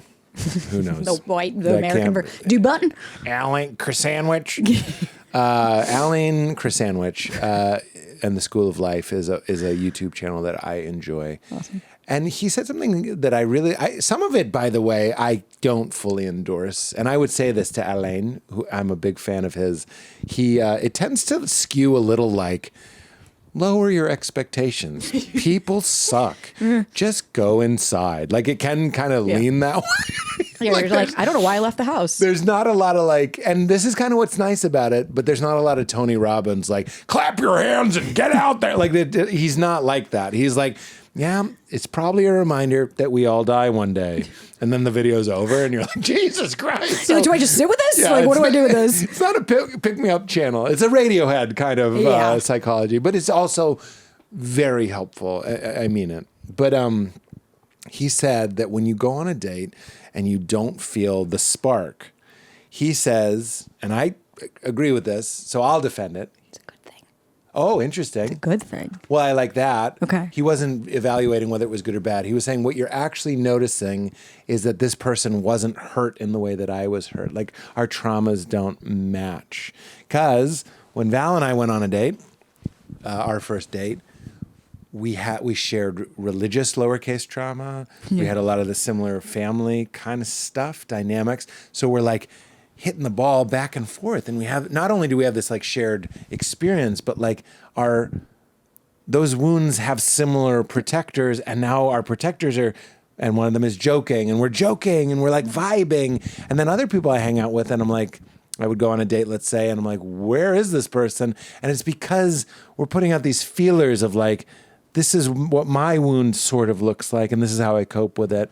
And if they're going like, well, mine is completely different and my coping is completely different, that's the lack of spark. The spark to me, one of my friends always calls it the trauma tingles. When you get the spark, trauma tingles. It's literally actually scientifically what's happening in your body is you're getting a rush of blood to your phalanges so that you could run because something about your body is saying this doesn't feel safe. Oh. But what happens is when they're really good looking, you're like, ooh, this is the spark. I love it. Crybaby. Oh, God, I'll tell you a story. Very quick story. The last time I had the spark outside of my piece of shit ex, which is for a different day. But the last time I had the spark, there was this guy, and like he was a male Adonis. Like he showed up, and you're like, oh, okay, done. And it's the type of date where like you're there for 6 hours, and the waiters are being like, how long you been together? And you're like, I think aggressively good-looking people think all conversations are 6 hours. Because everyone they talk to is just like, you like ice cream? Yeah. And they're like, I you love like it. air? I breathe too. And I go to the movies sometimes and like, oh, tell me more. Yeah, just so I can watch you talk. Everything. Like it was just that banter and the back and forth. And like he didn't live there. I lived in New York. He lived in LA. And it was one of those like, I come all the time. And you're like, no, you don't. Yeah. And I kind of knew he didn't. Yeah. But we were supposed to go on a second date. Like we like made out. We didn't do anything. We were supposed to go on a second date. Ayo. Not to say that's not what I did with my partner. But it worked out. What do you mean? We fucked on the first date. Nice. This guy? Yeah. Val and I also had sex on our first date. Ayo. Trauma. Anyways. So the long story medium is, so he calls me a couple of days later. We're supposed to go on this date. And he's like, I'm so sorry. I have to get back to California. My company got broken into. It's this whole thing. Who knows if it's real or not. And I was like, balls, damn. Okay, whatever. Nah. So years go by. This is like an 8-year thing of like every time you like reconnect. I don't know if you've ever had that. You like reconnect, you chat. It's hard to get the riffs in. I was going to say someone stole all his stand-up paddle boards. That was my riff. Because his business was broken into. I'm assuming he's a babe and he's out there sparkling. It doesn't work after the moment. No, I appreciate it though. He was in tech. Does that make it any better or worse? He was in tech? Yeah, worked for Facebook, I think, or some shit. Perfect Facebook. All right. I know at the time, but not Meta. So anyways. Keep going. So he's working, he leaves. And so it's one of those, like, we connected for a little bit. We'd FaceTime and stuff, and it very quickly fizzled. And he was the one for me, right? He's the one that got away. He was fucking good looking. That I really was like hell bent on this guy. And the spark. Couldn't get over the spark. Years later, once I started to realize, like, and this is to the point where like he was listening to Andrew Tate stuff, and I was like, okay, like that's Who's how. You've never heard of the Tater Tots? Andrew Tate? Do we all know who Andrew Tate is? The Katie's red shaking her head. The Is red he a pill Nazi? might as well be. No, he's the manosphere of like The what? He doesn't date women over 25 because women over 25 have Leo? This is Leo DiCaprio? could be, maybe it's a different Goes by name. Andrew Tate Goes for by- privacy at most Best Westerns? Andrew Tate was, what is he? UFC? He was like a something. I He's don't a know. celebrity. Anyways, he's something. It's a lot of the like women should be seen, not heard, misogyny, very kind of like that world. And it's not my world. But I was just like, whatever, this guy's hot. And so, anyways, years later, I'm at an appointment and I'm telling this girl all about this guy. This is up until like 2 years ago at this point. And I'm telling her all about this guy that I had this crazy spark with and it never worked out. And then all of a sudden I like say his name and I just see her stop. And I'm like, You know Excelsior? what? Yeah. What? Fabio? You know him? And she like just breaks down and she's like, that's my ex. He left you for me. He like when he left the trip, he came back to me and just listing me how terrible this person is and how he ruined her and he was a narcissist. That's why it felt so good to me because he was like my dad. Very familiar ding, and ding, ding, ding. ooh, let me have it. Charming and lovely. Could I get my dad, but smoking Yeah, hot? but like total babe. Yeah. And that's the spark is it's familiarity. It's your Yeah. nervous system picking up on you're going to fuck my day up. And it's like, yeah, I am. And that's why we're chasing it. In a familiar way, and we're back to our brain that doesn't want to do any new work. Nope, because it loves patterns. And so when I meet, that's why when people are like, I didn't feel the spark, I'm like, good, go out with that person again. Oh, Maybe they're healthy for interesting. you. Healthy equals boring because your nervous system is used to this. So when it doesn't have that, it's like, I don't know what this is. This is healthy. This is safe. I don't know how to feel comfortable in safety. I know hear chaos. That. I understand that. Right? Obviously, I have a slight defensive because I did feel the spark with Val, but I know what You know you're what I'm saying? There's a difference between this like you can have a I good wasn't. time. Let me say this, and I've told this to Val. The woman who I dated that I think was a replaying of patterns, I was unhealthily, manically obsessed with this person and would stay on the phone for hours and would text constantly and all this sort of stuff. So it was an infatuation. And I love Val as I'd put that on the scales of the gods, Yeah. like my golden heart for Valerie. What a weird thing to say. What a psycho. Burn it all down. I'd put it on the scales. I'm just thinking about there was an American Gods episode where in the afterlife they have to weigh their heart. So that's what I can't believe loved you that saw show. that. I did. Wow, I'm glad because if you didn't know what I was talking about, we'd all just have to own that I said I'd put my golden heart on the scales of the gods. just On leave the it there. scales of the gods, I'd put it on. Their impersonations are a little They're too freaking me out. A little too good. Yeah, I didn't like it. Oh, beautiful Melania, I love you so much. Can you imagine? You complete me. We can talk or not talk. I love the silence, sacred silence. Anyway, I was never infatuated with Valerie in that way. That limerence. Limerence? Limerence I state. once knew a man from Nantucket. What are we talking about? That's a dad joke. Yeah, that felt like it. I'll tell you what it is, but I appreciate. Oh, I didn't mean you can't tell. No, me what it limerence is just an infatuation. It's just an Okay. obsession with the idea of somebody. And Limerence sounds like an Incubus cover band, by Right. the way. It all comes full- Limerence. it comes full circle. It did. As Trump says that. I don't Full circle, beautiful. I love a full circle. End scene. Make circles full again. It's not quite right today, actually. The impression's a little off. Keep going. Yeah, I know. It's just limerence is like this obsession. It's this state because what happens is, and like this is going to go a little deeper, but when we become obsessed with somebody, the idea of somebody, one, what we're looking at is, like if I can get you, what does that mean about me? Ugh. Because like if I don't, right, they're unattainable, they're hot and cold, they're inconsistent, like my parents, right? So if that feels familiar to me, if I can get them, repetition compulsion is one thing that Freud did right outside of saying that we want to fuck our parents, was that repetition compulsion is we are going to repeat the parts of us that are unhealed until we face it. So I'm going to continue to date the people that remind me of my father until I'm ready to face it, because if I can get this narcissist to change, it would have made all of that go away. It Yeah. never does. Yeah. It never fucking does. Yeah. Then you're in therapy, and then you're here. On this podcast? Yeah. Then you're me. And you. You're us. It's okay. I made it weird. There's your clip. I listened to direction. What was I going to say? Oh, spark. And then I was, okay, now I'm going to put this to you. Okay. But it's really just to see what you can respond however you like, is what I mean. Val and I think, no, I don't think. We have a very successful relationship.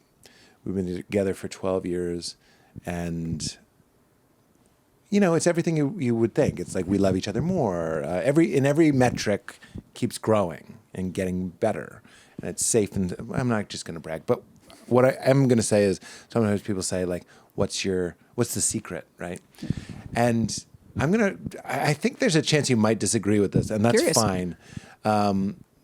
A lot of people are like, well, it's a choice. I'm not even going to look at you.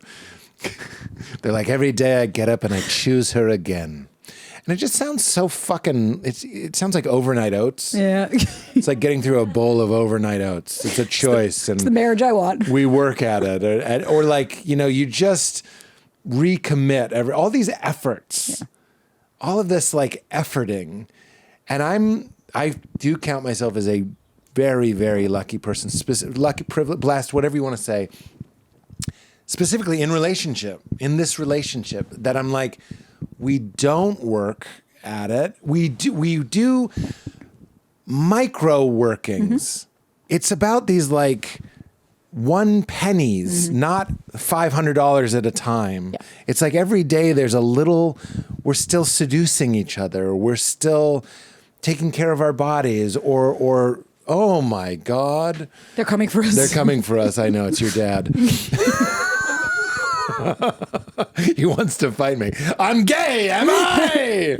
But he fights like this. Yeah, obviously. Like, this is more evidence. He's like sock and bop a robot. That's not a stereotype, though, that gay people fight like this. I'm making a new one. You know how the gays are fighting like this? Yeah. Go to a gay bar. There's always 2 guys. I'm just kidding. That riff is questionable. What I'm saying is, we're kind of in that camp, and I'd like your take on this of like, we just really felt like an unspoken perfect yes with this person. Not there was like a courting and a settling into it, but like, what do you take from that? I don't need to give you more. What I take from that is the most important. I'm sorry, we're out of time. End scene. I'll just go fuck myself, and this was fun. But you see my strategy. I'm like, please stay with me. So I interrupt with dumb jokes. No, what do but you take that's from that? you're like, this is how my marriage is so successful. The minute I ask Val something, and we're done. Honestly, though, she would laugh at that, and that is a little sonar ping for going like, please. My love language is benefit of the doubt. Yeah. Like we're just trying to have fun. Yeah. But if somebody could very rightfully be like, stop interrupting me, I'd be like, goodbye. You gotta go. Bye. Life story. Yeah, exactly. What I heard is Look, I'm putting the mic down. It's the micros. It's the same as, when we habit stack. If you're going to say, tomorrow I'm going to lose 1,000 pounds, it might be aggressive, 100 pounds, but you've never gotten off the couch. Well, I'm not going to expect you to go to the gym then tomorrow and do all of these things. It's like, that's going to be unattainable. And your nervous system is like, I'm good, versus I'm going to do one small thing. I'm going to put my sneakers by the door. And then tomorrow I'll put my socks by the door, because we're training our nervous system to be okay with that. I'm with you. I think it's also the same as therapy. It's not about what happens in the sessions. It's not these big $500 transactions. It's the moments in between of what we do with it. And I would argue to say my partner and I are the same. We don't work at it. We don't. My boyfriend? Yeah, your boyfriend. I apologize. Yeah, I need to. You winked back. Oh yeah, no, It's a little test. Oh no, he's. Is he going to wink back? He wink back. He's into it. He's picking up what you're putting down. This is a pass-fail class, my friend. You just passed. He's loving every second of it. Because it's the same. We don't fight. And when I say we don't fight, we don't get into big blowouts. We'll have disagreements, but usually what we do is, the one thing that has saved our relationship is, in the moment, we have one thing what we say to each other. And in that moment, we know, like, yo, motherfucker, put your phone down and eyes to me. Yeah. And if something happens, to avoid resentment, I'd like to share. We know instantly. Oh, I love that. Instantly, because he's... You know what Val and I say? We go, will you join me in my initiative? Oh, I like that. It's like we have to say it as a joke. Almost, but we go, will you please, like a politician, like, will you please join me in my initiative? And then we say the thing. Yeah. But there is a phrase.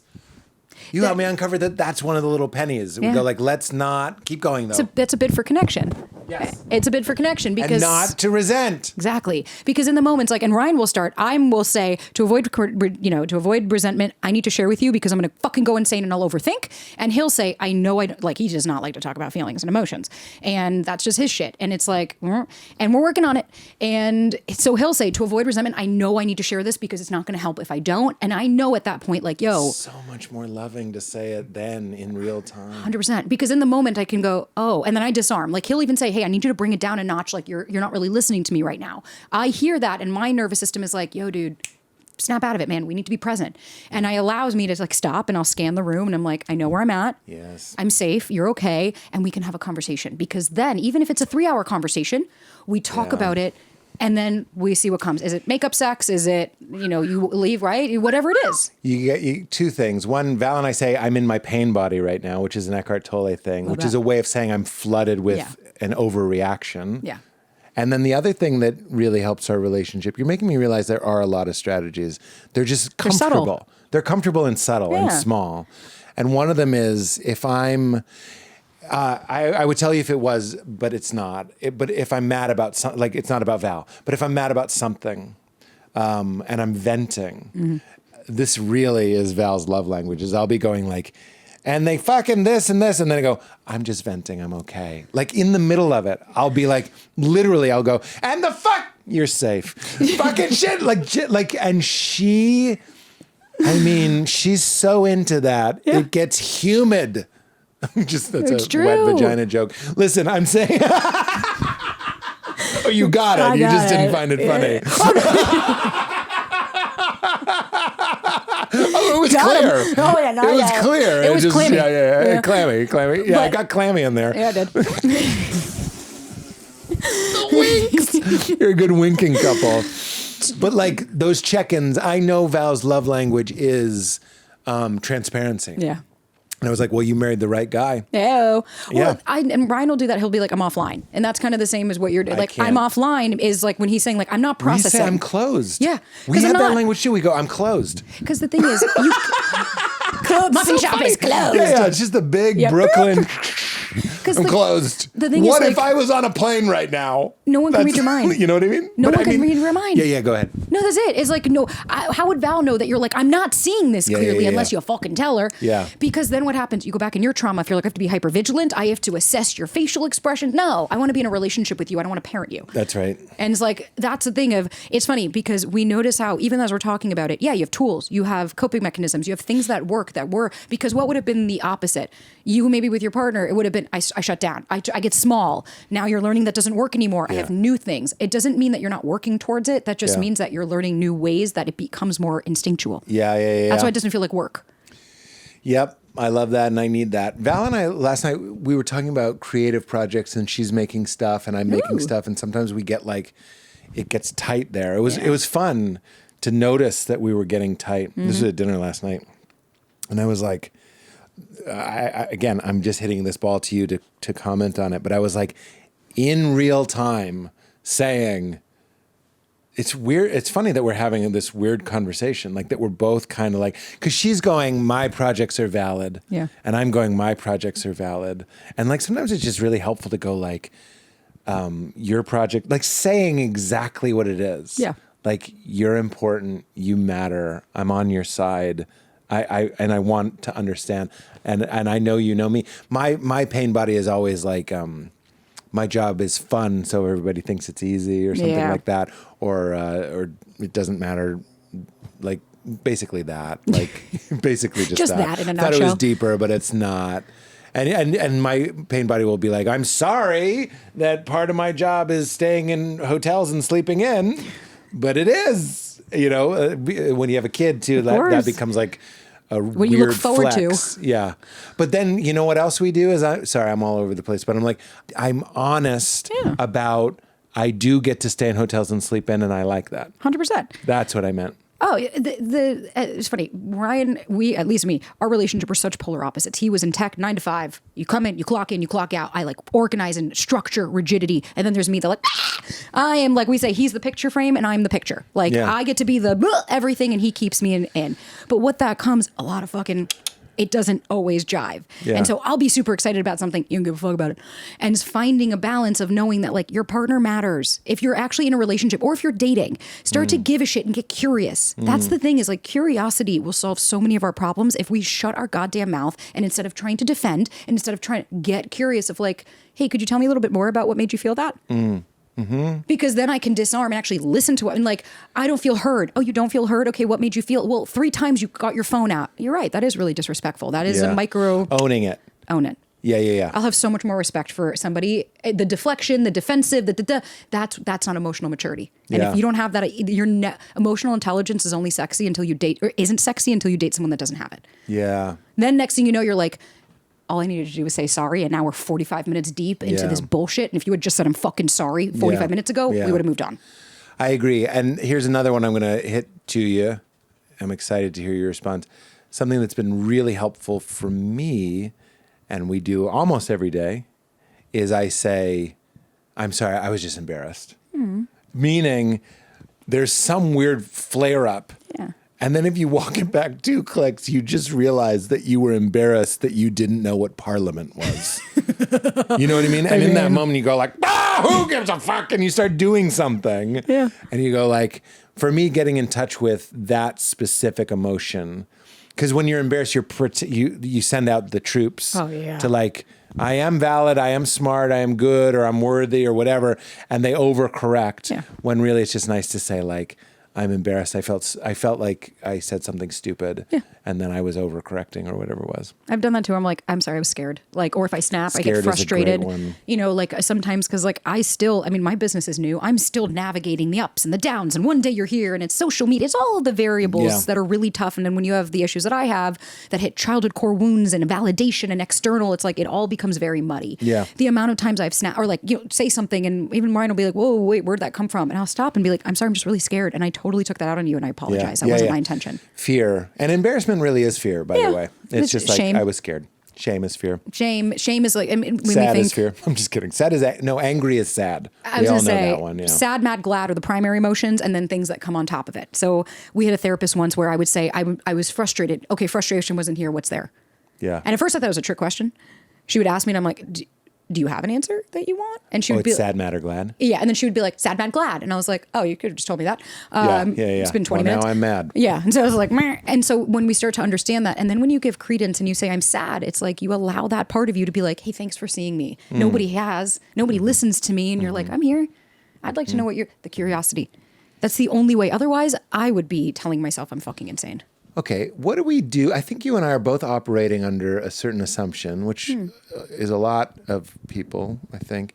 It's a certain amount of like mental stability. Yeah. Meaning there are people, and one of the things I'm most glad about, however I'm programmed, and I could be wrong, obviously, but I think I'm pretty good at going, this person is an emotional vampire. Yeah. They appear to be sharing with me and wanting to connect, but really they are...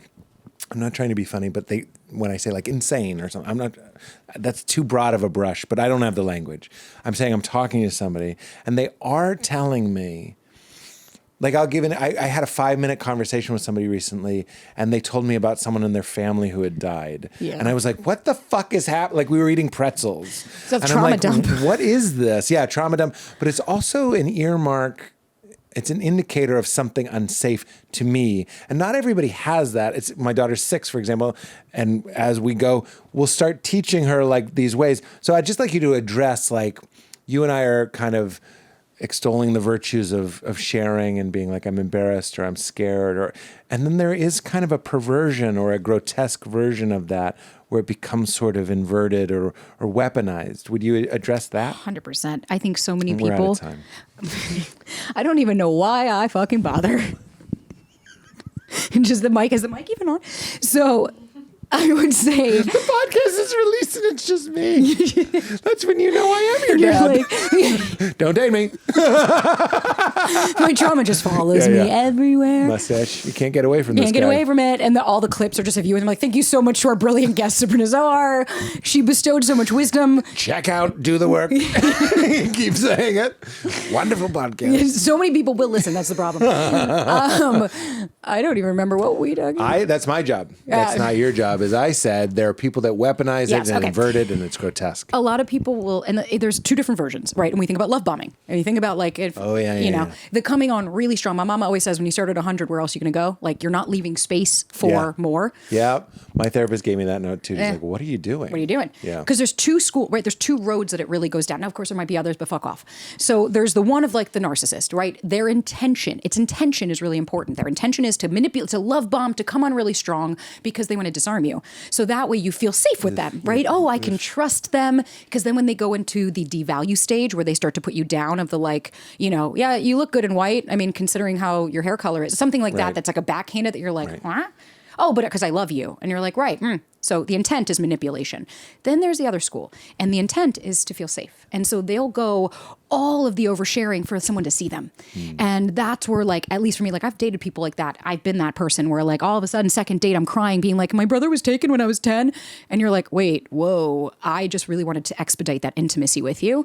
And what's so important is like, if you meet that, you do that, you deal with those types of people. One, take a look at yourself. Like, who do I not feel heard around? What story am I trying to share? Like, what's coming up for me? But when I receive that, usually what I'll say is like, the guy said to me, honestly, it was a really good response. He was like, I want to support you, but I don't know you well enough in order to. And I feel like this is a little overwhelming for me. I'm sorry. You were dating Dr. Second date. Phil? Second date. It's amazing, though. Right? I know. Trying to give this guy so sweet an award. Such a great guy. I want to support you, but I don't feel like what was it? He's like, I want to support you, but I don't feel like I know you well enough in order to know how to right now. And he was like, this is just a lot for me to handle. And I was like, that's great. Fair. And then like to put that take some of the politeness out of it. It's like, I don't feel comfortable. Right. Or you're scaring me a little bit. That's what it is you're talking to somebody and you're like, why do I know your cat killed itself? Right. Why do I know it? Why do I know that? I shouldn't know that. And then it puts the other person way too susceptible. You're going around giving such important, vulnerable information that then you don't know who I am. You don't know that maybe later I'll be like, no wonder your fucking cat killed itself. Right. And all of a sudden you're like, right. And it's like, because I know the cord to pull. And you have to be, don't give that away. Give it away. And that's honestly, the person that I met most recently that was like this, I actually spent a good amount of time worrying about them. And I met them one time. Fair. And I'm going, where is this lady? Where's the adult? Where's the adult in the room? Because that's a kid that's walking around thinking that, because that's really the thing is like when we have our littles, when we get triggered, your little believes that they need to protect you. So like, even for instance, I had a once where like when I had the cease and desist and I spent like $15,000 on fucking trademarking a bunch of stuff. Flex. Duh. Right? That's what you do when you're an idiot. But anyways, no, it was just. $15K, burned it. Burned it. No, trust me. Don't worry. Still had some left. Not as much. And I am regretting every single day that I did that. But in the moment, fear. I was so fucking scared. I was like, I'll do anything. And what happened is like, my little thought she had to figure this out. So she's going through all of these panic until I realized like, hey, girl, you got me. She didn't like that. She was like, oh God, you. And it's like, yeah, you got me. Sorry. But that's what I mean by like, ain't nobody come and save you. Because here's the thing. You know what Disney lied to us about? They talk about happily ever after. Fair price for a churro. You gotta pause. It's true.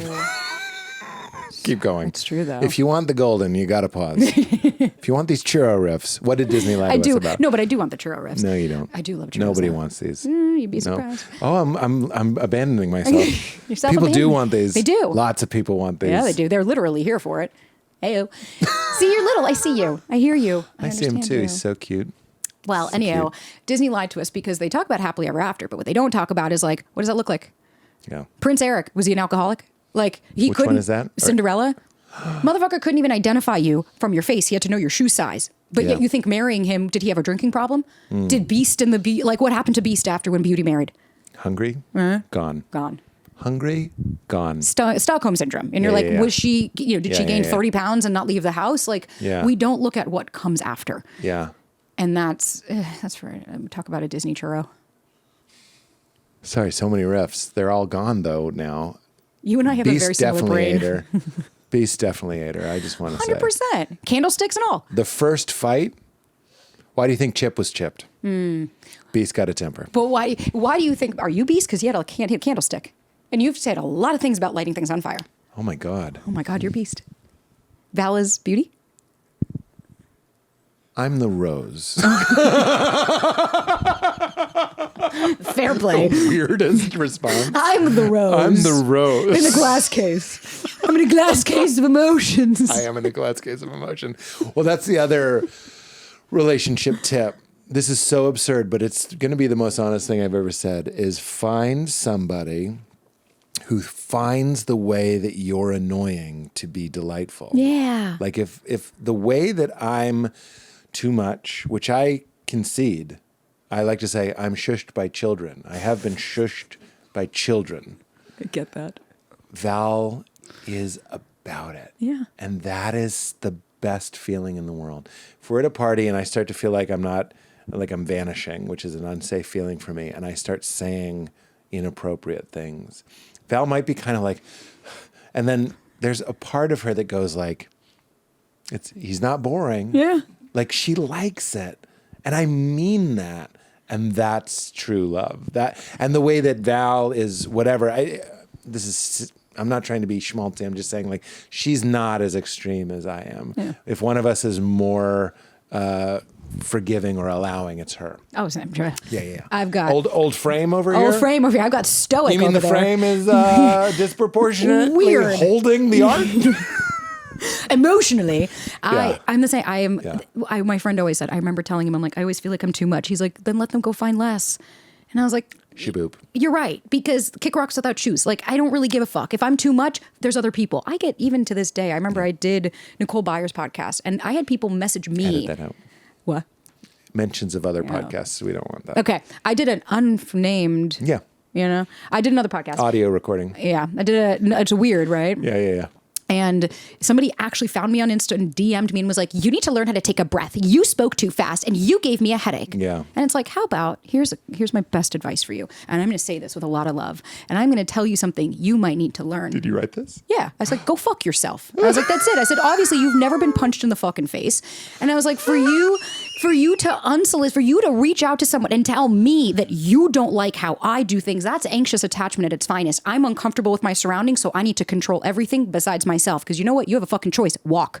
Keep going. Yeah. Scroll next. There's a pause button. It's the most pleasant button to touch. It looks like a Twix. What a crazy thing. But trying to control other people is never. But if you actually, That's great. when I met Ryan, first date, I came in, I was guns blazing, and not boyfriend? a negative. I was just myself. Yeah. Because I realized if I'm not, well, if you don't like me, I'd rather you not like me for who I am than you not like me for who I pretend. Let's get Right? this over with. If I'm too much, goodbye. Don't like me now. That's why we fucked on the first Nice. date. I wanted to get it out of the way. Not saying everyone has to. Nice. But it worked out. Yeah, I get that. Two jokes come to mind. Is sometimes I think I've said this on stage or maybe on the pod. I go, I'd hang out with me. Yeah. And that doesn't mean I like people who are like me. I often don't. I get that. But I would hang out with me. I was gonna say, because people that are often like me trigger me, because then I'm like, ugh, Yeah, and then yeah, that's yeah, me. yeah. Blah. No, Val's not like me. Yeah. She's not that. We're both that kind of. You and I shouldn't date then. So No. maybe you and Ryan are great for each other. That's what I'm saying. Yeah, it's true. You'll notice that I never once riffed that you and I should date because I acknowledge that right away. Is it a Ryan, on the compliment other or not? I hand- don't even know. It's not a compliment. 100% JK. You just walked right into that one. You and I are did. both the kind of sprinklers that something disrupts it. We're one of those. That one of those. You ever see two of those next to each other? No. It's floods. No. It's No, too no. much. Those go next to grass. Grass. Dry grass, if you will. But Yeah. And then you moistened them up. Ayo. Now look at them. Yeah, I did. The winking game is on point. It's very strong. I tried. It's all I have, really. That's not true. You stop abandoning yourself. It's, talk about self-deprecation. I drew a cartoon for the New Yorker, Flex. They didn't buy it. Anti-Flex? But I think about it all the time, and it's a therapist talking to a car. They should have bought it just for the caption contest. 100%. And the therapist, what is he saying? He's saying, that's how New Yorker cartoonists always do their captions. They go, and what is he saying? He's saying they build tension. He's just saying, ideally, we'll get you to a place where you can validate your own parking, which I think about every time I have my parking validated. It's a classic cartoon. It's a classic. They didn't buy it. That's shocking. Classic. I question It's like $300. I question their taste. You're not going to give me $300? I will. And I mean, Do I not? It's not the same. but here's the point. I give myself $300. Yeah. And then you can just doctor it up. You just put it on and then you can tell. Well, your I stuff. could just Instagram it and then just be like, and that's how I made no money from it. But anyway, what I'm saying is, I thought you might enjoy that because we're supposed to be validating our own parking. 100%. Yeah. It's a weird. Being an adult is weird. Like, nobody teaches us any of this stuff. Nobody tells us how to do any of this. We're all walking around as like just in our own echo chambers. Oh God, I remember once I had the only time I had my own podcast where I didn't share the episode. It was the one time, one guest ever. I'm not gonna say who it is, but Ryan, What does their name rhyme with? I'm just kidding. I will tell you after. JK. I was about to say it. I was like thinking about it, but I remember I asked Ryan. I came down and I was like, "Can you please listen to this?" I was like, I just kind of need someone else. And he came up and he said he spoke about himself in third person 23 times. And he kept saying, like, if you work with someone like me, and though he'd say his name, and I was like, but wait, isn't that you? But he kept telling me the noise between your ears. And I was like, okay, so are you just trying to say the narrative that I've created? But nonetheless, the fucking echo chamber that I've created up here that only knows the same sandstorm is going to keep doing the same shit until we do. Nothing changes if nothing changes. Yeah. And if that was the longest winded way of me telling people to stay true to themselves, I don't know what is. I loved it, and I thought about Breath of the Wild and the sandstorm level. Don't worry about it. Ryan knows what I'm talking about. He's rock hard right now. Yeah, I was going to say, you guys will run off into the sunset. You and your broad shoulders, both of you, okay? Come on. I'm swimming. Took me 46 years. What was I going to say? Okay. It's not a speed round, but it's a short question. Okay. Where are you on the dating apps? Oh, I'm not. Where can I find you on them? No, I'm just meaning like, what do you think people should use them? I do. I met my partner on Hinge, so I'm a bit biased at this one. And the reason I say is because you got to be a better buyer. I think a lot of people use apps with just unrealistic expectations, as if everyone on that app is on there for the same reasons. When it's like, no, people are newly single. Some people have been there for a while. Some want casual. Some don't. Like, you got to be a better buyer. And also manage your fucking expectations. Wait, let's stop on be a better buyer. It means like know what you want. Know what you want and also be able to discern. Because like when I see how many people, they're like, well, I messaged this guy and blah, blah. And it's like, okay, what did you like about his profile? There's nothing you list me. Or if I'm like, okay, Ryan's famous thing because on the podcast we do profile audits, so people will send them. The number one thing, he'll like have me read it and be like, all right, name 3 things you remember. Most of the time I remember nothing. Yeah. Or it's like, you like cats, you had a cat in your photo, and you really like dressed up as a cat. Like there was just something random. Yeah. Most people are not looking to be discerning. They're seeing it as like, oh my God, he's really cool. Maybe he'll like me. Instead of what do I like about them? Right. What are my or they message me, okay, well, it's taken 6 weeks and we haven't made a plan. It's like, be more discerning. Understand what it is that you're actually looking for. Right. That way you can walk away from shit that doesn't align. Speed agree. So to me, dating apps, I think, are good if you understand, you have a But aren't the apps designed to discourage that type of, not that that's your job. You're not an app developer. I'm just saying like, seems like it wants you to get into that casino. Of course, it's a business. Mentality. Now, here's the fun thing. You know what? That apps are actually 70% men. Of course. Right? Like we think that they're... This is why your dad opened the bar he did. Yeah, it's true. That was the 80s. Between porn theaters and a gay club, you can imagine the colorful palace I had. I mean, don't sniff them up. Okay, don't say that. Katie, edit that out. I'm just kidding. Leave it in. Poor Katie. Katie's like, welcome to Monday. Yeah. Katie is not. She's like, this is what I have to deal with. Don't figure out what percentage of your life this is, Katie. Don't do it. It's 0.01, I'm sure. Sure. It might be in the single digits. But nonetheless, moral of the story is just like, if you're going to use apps, manage how you have a relationship with them, right? Like if you're like, for me, I had to set a lot of boundaries. I couldn't go on all the time because I was swiping. Yeah. Now, yes, is their goal to keep you on the apps? Of course, they're making money, but that's why I don't look at it as the end all be all. It is one way of all these different ways that I might meet somebody. Yeah. That's all. Okay. And if someone doesn't try to make a date with you in a week, it's like, don't waste your fucking time. Well, what brought to mind this type where you're talking to somebody. Again, I actually think some of my introversion is that I'm so overwhelmed. Yeah. I told you that I've been thinking about that woman that told me that I was like, I'm worried about you. I've been thinking about her a lot. Yeah. I'm like, actually, it might seem callous. It's actually really sensitive. And similarly, I was talking to somebody recently that they're like talking about their great girlfriend. And then you're like, when's the last time you saw them? And it's like 2 months ago or something. And then you're like, when are you going to see them? And it's like, well, they're in Nova Scotia or something. It's always just like, you're over here going like, that guy's cheating on you, or he's not that into you, or you just want to say like, is this what you want? Mm-hmm. Some people, that is what they want. That's heaven. Oh, yeah. They just want to be alone most of the time and occasionally get a gift from Nova Scotia and some of that Nordic dick. I was about to say, sometimes the dick or sometimes the gift is a photo of your dick. Of a Nordic dick with a little hat on it with the horns. But I guess here's how I'm going to formulate that as a question. It's a leading question. How important is it to know what you want? It is beyond important, because if you don't know what it is that you want, how are you expecting to be able to receive what it is that you need? because like if I wasn't so painfully clear about the way, not that I don't care about what they look, no, get rid of all this stupid shit of like, Clearly. Burn. well, that's your boyfriend, first I of all. know, but I'm rough with him. Yeah, you are. Keeps him on his toes. I don't know why it was Trump. When I date you, I'm Trump. Perfect for him. Love his shorts, beautiful little shorts. 5-inch always, but not that. 5-inch? 5-inch. 5-inch to the knee? No. Inseam, 5-inch inseam. Oh, keep him little. Keep them looking. If you Keep want. him looking. You know what I'm saying. We need a montage of all the winks. We need a montage of all the winks. All the winks. Say it without saying it. It was some good wink game. Keep going. But You don't remember where you are, no, do I you? don't. Truth be told, it was You a bunch need to of know what you want. know what you want because you're at the end of the day what you were my talking job. about the somatic stuff.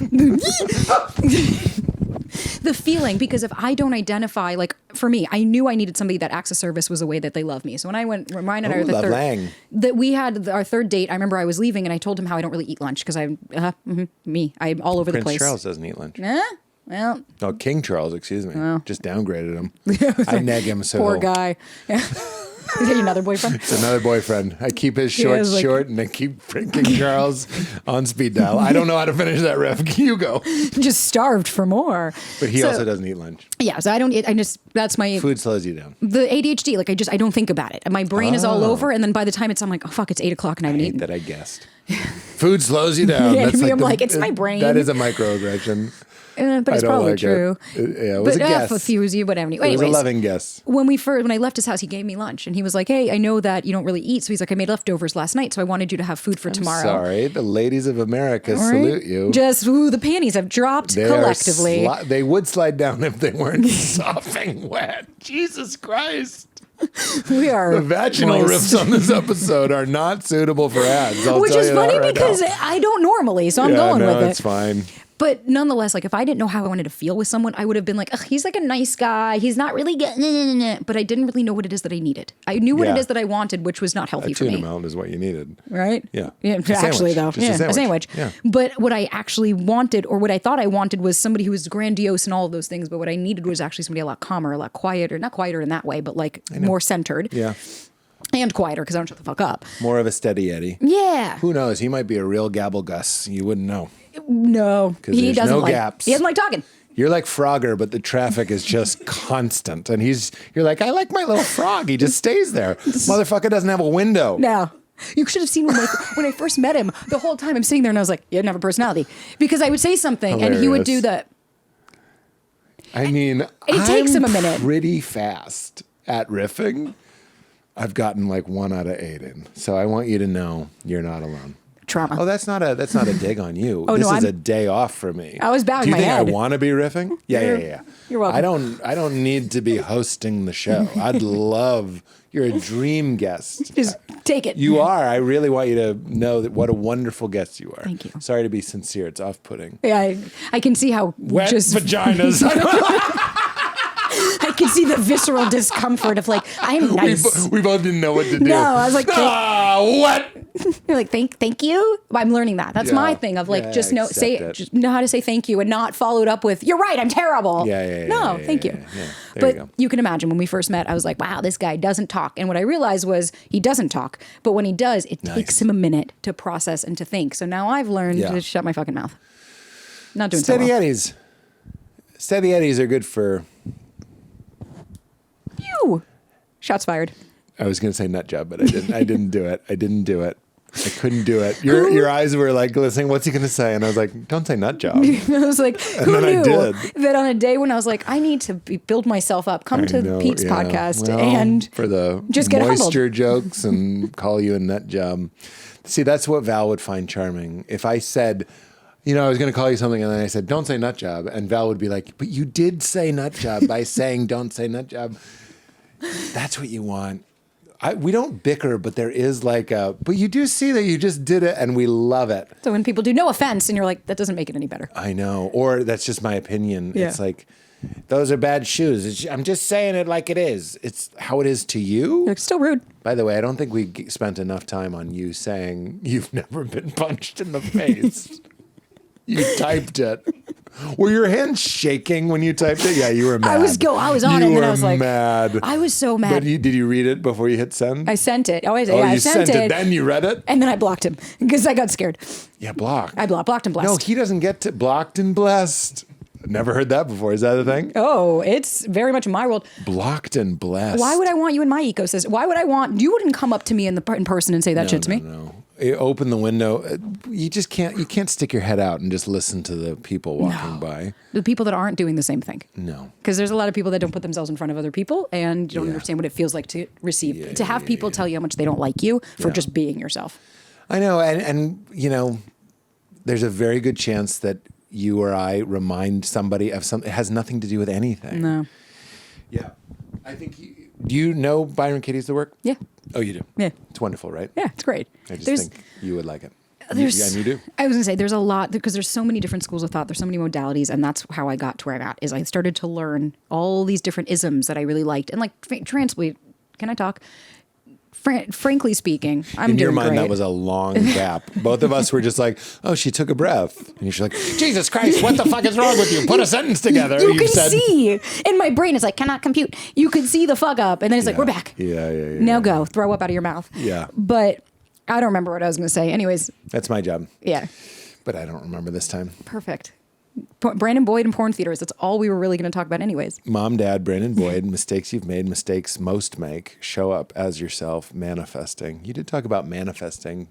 Manifesting is, I mean, we're in LA, so we meet a lot of the like good vibes only. Yeah. Well, I am communicating with my brow like, we're not crazy about manifesting, are we? Because I'm trying to lead you, but you can be however you want. Look at this face.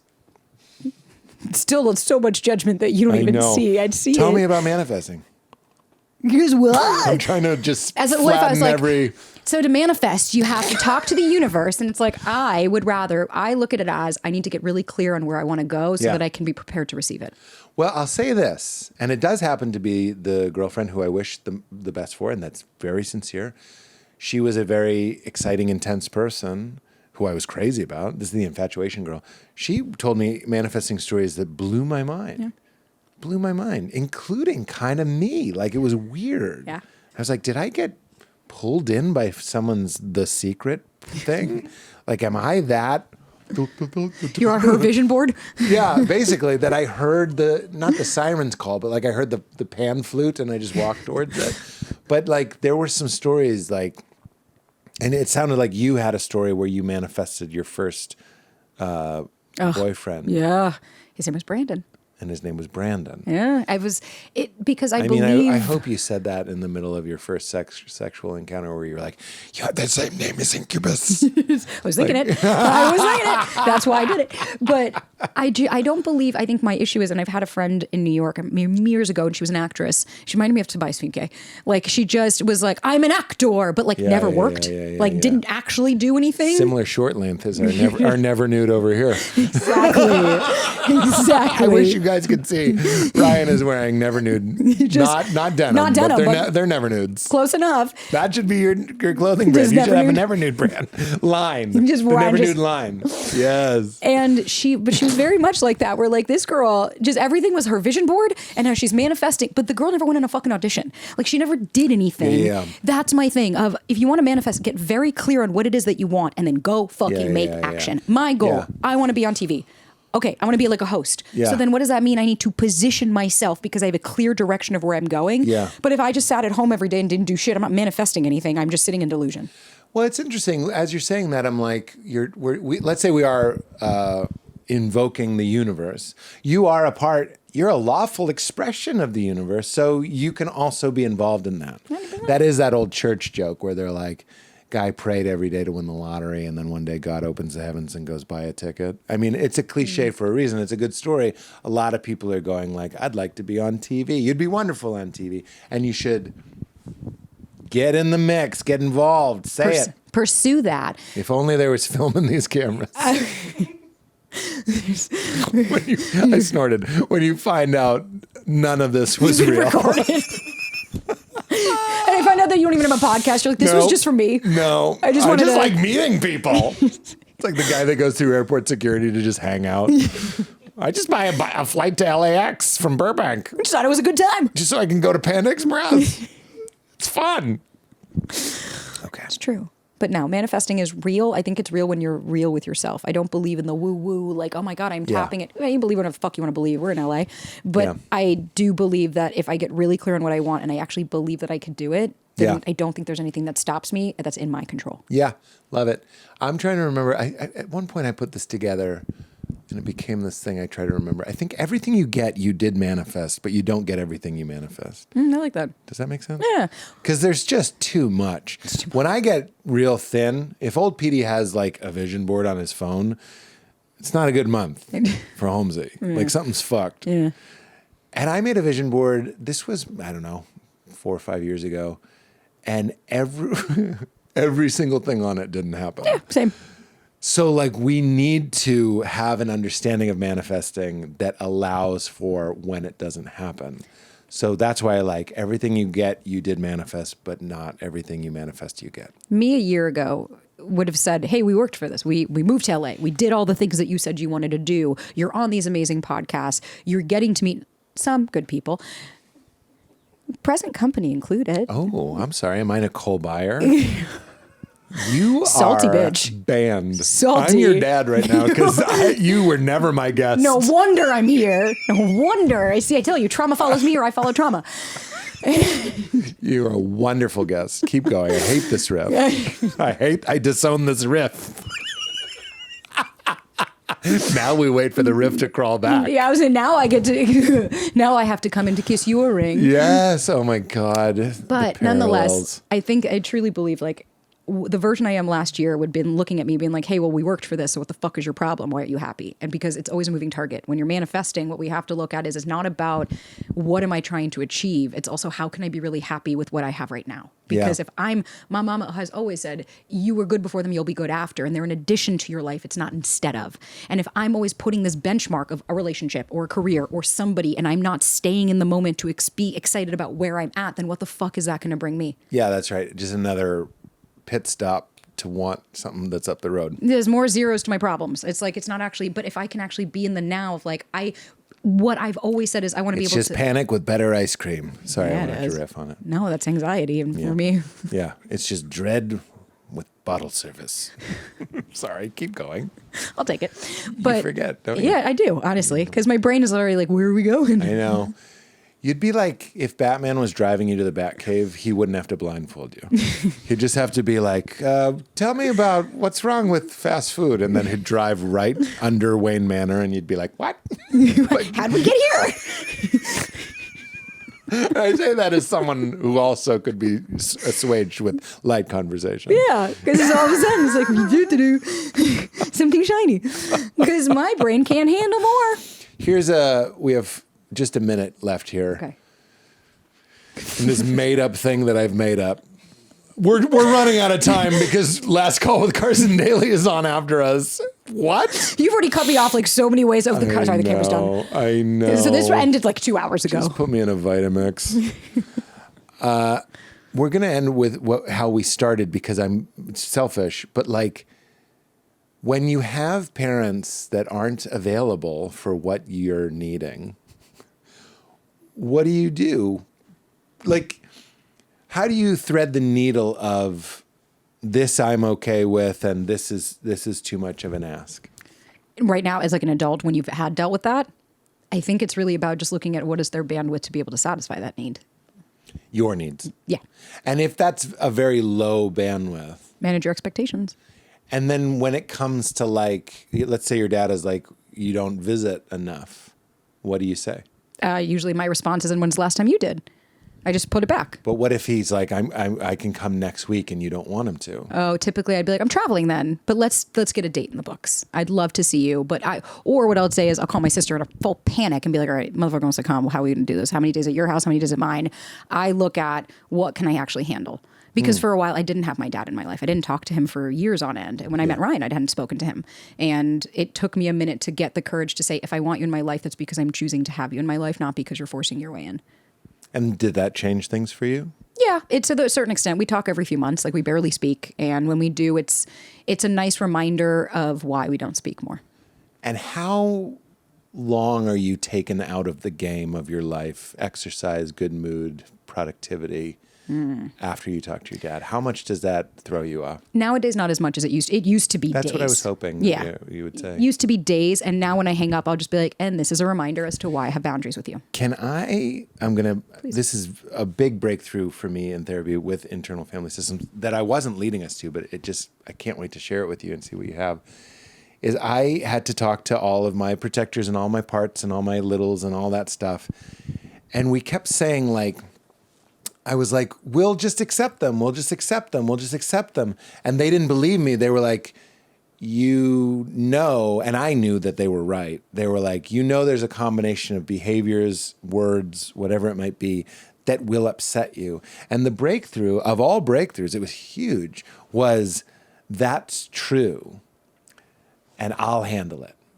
And just telling the whole team, all of them, all the kids, there's a bear, there's all these different guys. I go, I'm not saying it won't upset me. I'm not saying there won't be times where I'm just in a waterfall of sadness and anger. But please, you're 7 years old. Go to the Fun Spot arcade in Vermont. You go play there. Enjoy being a kid. I can be angry and sad. Look at all my resources. But the switch was from saying, I won't be angry and sad, to going like, no, I will be. It was like we drew the blinds in this majestic hall, and suddenly they trusted me to be in charge. I was like, I will hate certain things when they happen, and it will take me out of commission maybe for a day or whatever, but let me do it. We don't all have to get every broken little scared kid also totally fucked. I'm 46 years old and I'm resourced. I'll be upset. Let me do it. And to think you didn't have to show your license. It is a real idea. I have a contact at the DMV. I will say I had to do the same. That's a flex. And I go in California after for like 3 hours of waiting for a sticker. It's a flex. That's a hard flex. I did something similar the other day where I told my littles, I was like, I have an alarm system. And I was like, you worry about what's in the house. You worry about what you're feeling, how you're feeling, what's coming up for you. And I was like, but the external world, I've got a really beautiful alarm system that is triggered anything around. If anything happens, I'll know. You don't need to tell me. I got your back. Yep. And it takes time because there's going to be people that are like, what the fuck are you talking about? But it takes time for your little. Your little doesn't trust you. So it's going to take time because that's self-trust right there. When you're like, I know I got this. That to me, when I overthink and all that, at the end of the day, will I be okay no matter what? Then I'm good. Love it. Here's a dad joke. Did you like being the spokesperson for Micro Machines? You're too young. I think I am. Yeah. Fuck. If you're laughing, get a colonoscopy. I saved it. I saved it with a hot riff. I appreciate that. How old are you? 38, 39. Nice. But you started to say which makes me think you're a dirty John. You're a liar. con man and a hard liar. JK. I would never do that. Look at this guy. He's almost 40. It's like a Josh Brolin type. Yeah. Real man. Yeah. Not this guy. This guy looks for that guy when there's trouble. That's why you guys I get are together. behind that guy. That's why I wear my. You know how good it feels? Just go, if shit goes down, just get behind my man. How do you think I feel? I know how you feel.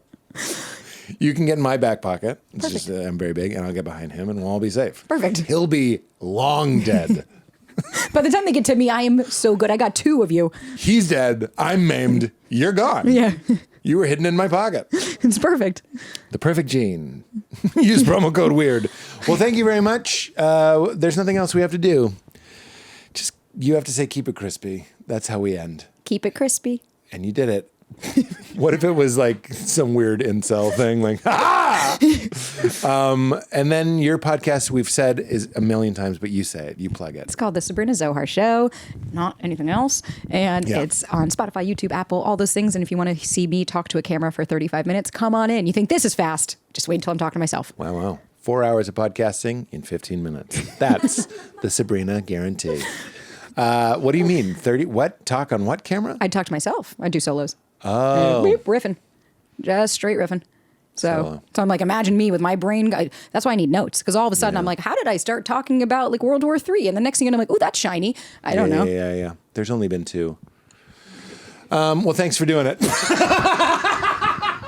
We're about to hit it. Thanks, guys. We're done. Okay. You made it weird.